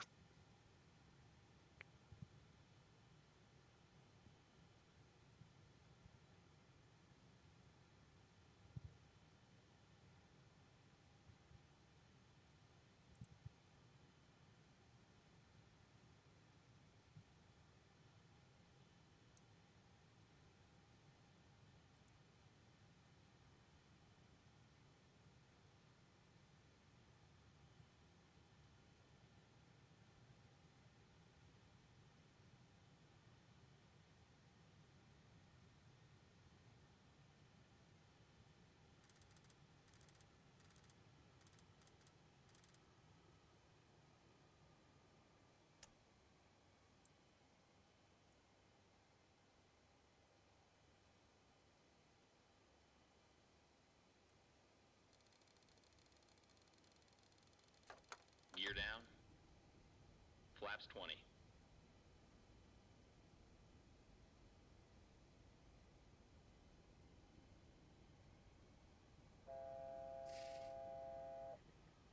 Okay, we're on the glide slope on the localizer. Down, green light. I do not see the airport.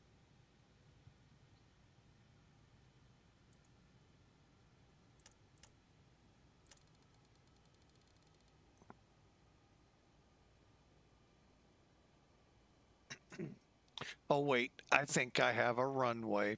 Well, keep coming in a little, but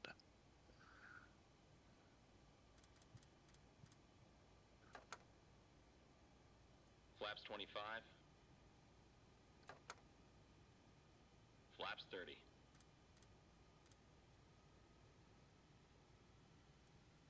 Landing checklist. Gear. Down and check. Down and check. Flaps. Oh, I see. Flaps Here. 30. Flaps 30. Spoilers. Armed. Ignition. Flight start. Anti-skid. Check. Altimeters. 1014. Set and cross-checked. Landing checklist completed.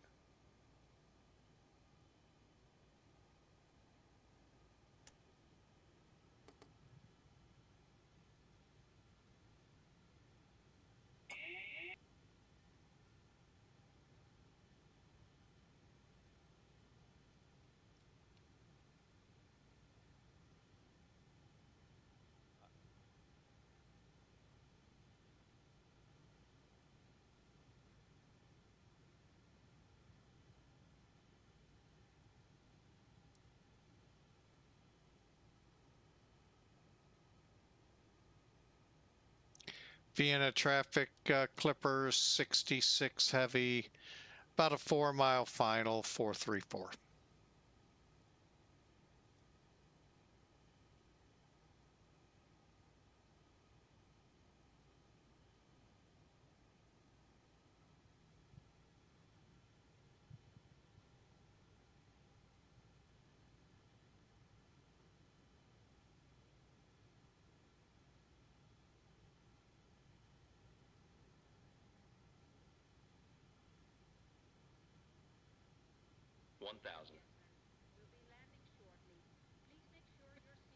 Predictions, folks, if you want to put them in, exclamation mark the word predict, space, and a negative number.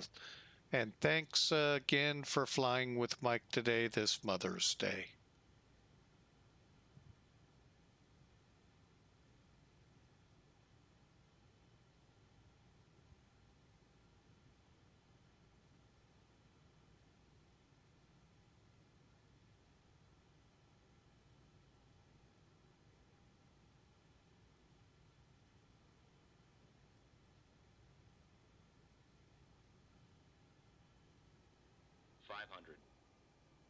Landing.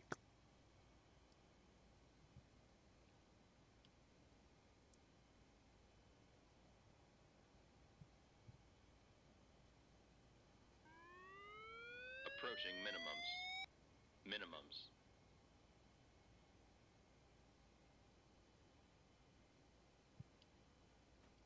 50, 40, 30, 20, 10.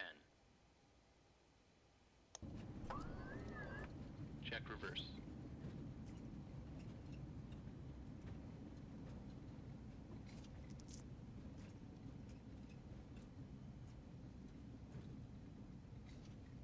Auto brake off. Out, off, reverse.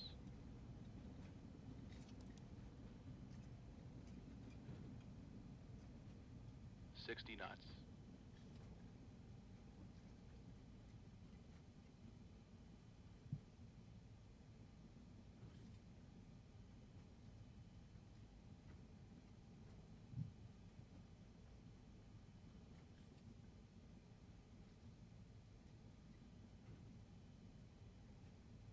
Ladies and gentlemen, welcome to our destination airport. Please remain seated until the captain has switched on the fasten seatbelt signs.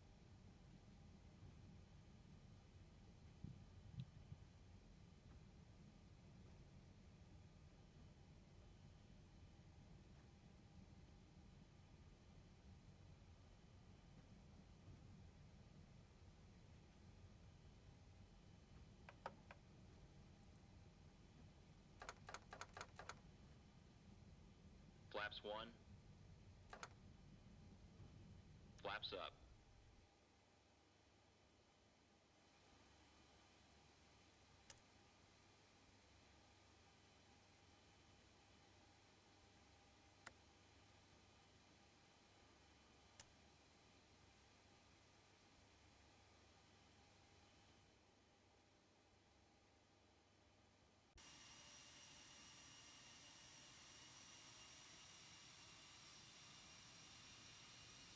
And Vienna traffic, Clippers 66 heavies off 34 to the ramp.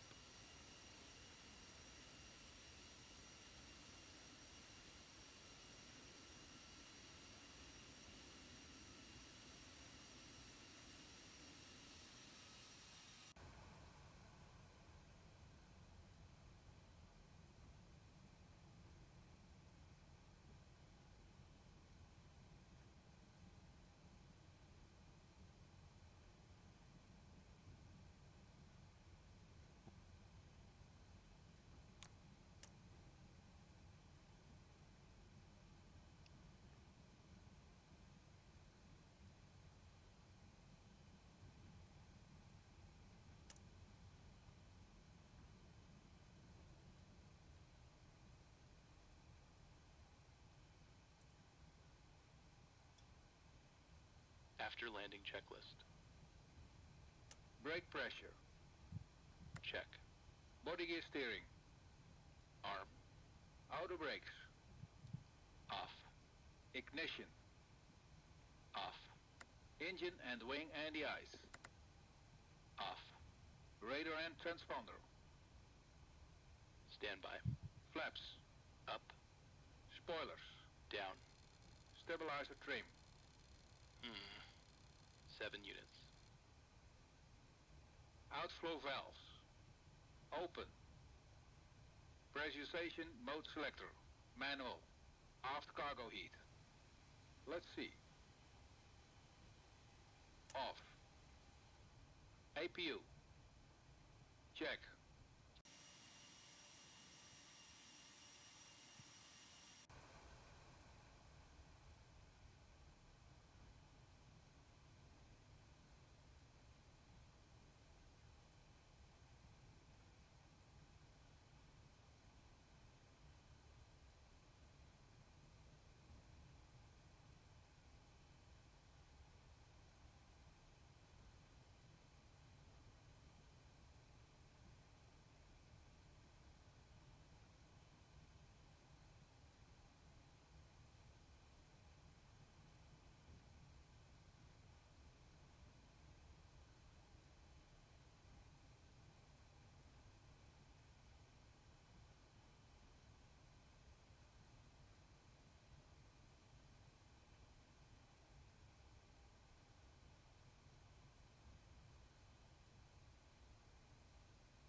Cabin ready.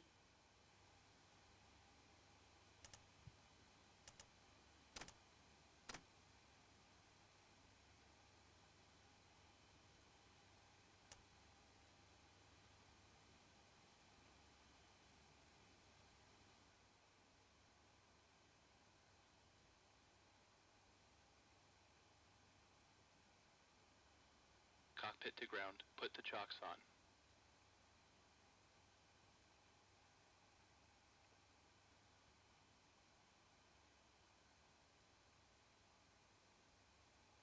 Chocks are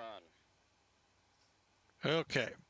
All right. Now, one of the things that I have troubles with, I don't know if it's overall with this plane or if it's just me. I always kind of tend to think it's just me. I can't get the aircraft in a position where an ACARS will record the stop without putting chocks on this plane. All right, so we're going to verify the APU is on. Okay, it has the, okay.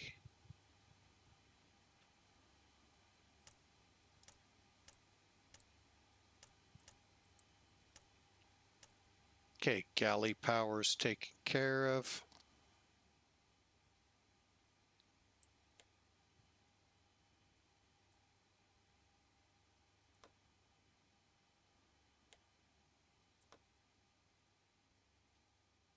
All right, we're in the blocks. Let's get the beacon off.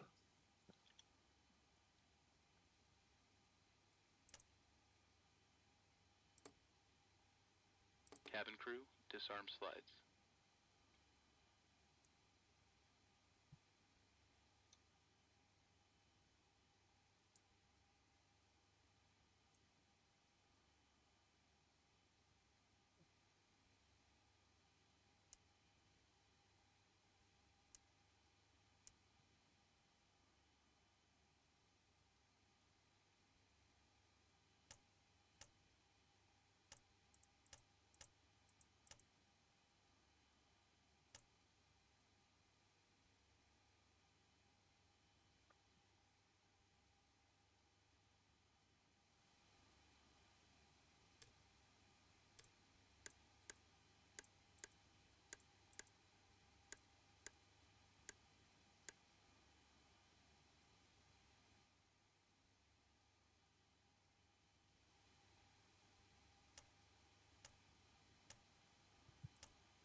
All right, secure cockpit checklist. Brakes. Hold on. Beacon lights. Off. INS. Align. Probe and window heat. Off. Back valves. Check. Fuel boost pumps. Off. Reserve tank valves. Closed. Hydraulic panel. Check. Oxygen. Check. Flight recorder. Off. Emergency lights. Off. Radar. Off. INS. Off. Radio switches. Let's see. Cabin crew, doors may be opened. Be careful when opening the luggage Checklist bin, completed. as hand luggage may have shifted during flight and could fall out. Please check the seat pockets for personal belongings. On behalf of the captain and the entire Cockpit to crew, ground. we would Connect like to ground thank power. you for joining us and looking forward to seeing you on board again in the near future. Thank you and goodbye.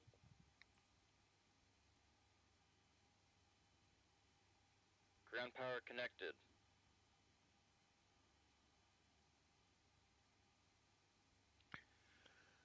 All right, that's all she wrote for the plane for this flight. I hope y'all enjoyed. It was a fun time. Yeah,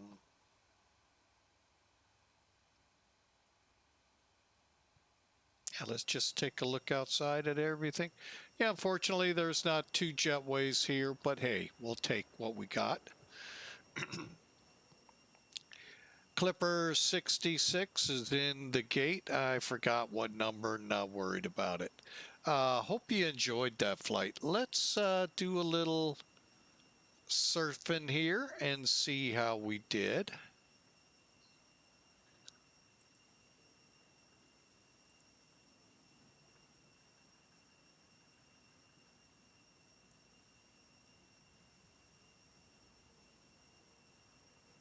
All right, now the airline got us at 105, I believe it was, feet a minute. Might have been 108. I can't remember off the top of my head. Landing rate looks good here. Ground speed really good. Everything. I'm definitely employed for another day at Pan Am.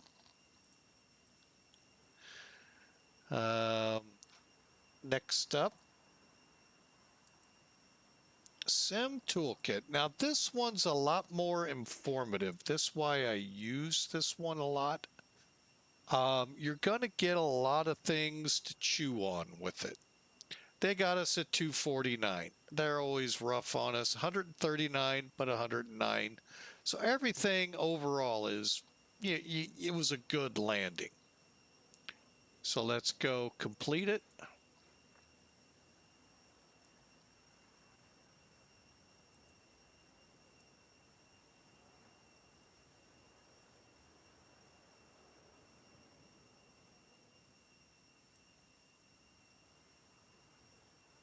Let's view the details. So an hour and a half flight, 336 miles, just shy of 15,000 kilograms, 1G, 249 feet a minute. You know, it is what it is. But overall, a really good flight. Let's see where we actually landed on the runway and other numbers. And I'm going to tell you right now, that's a doggone good landing. All right, so here's your threshold. You got to get past that. Then you start in your landing area. This is your visual aiming cue.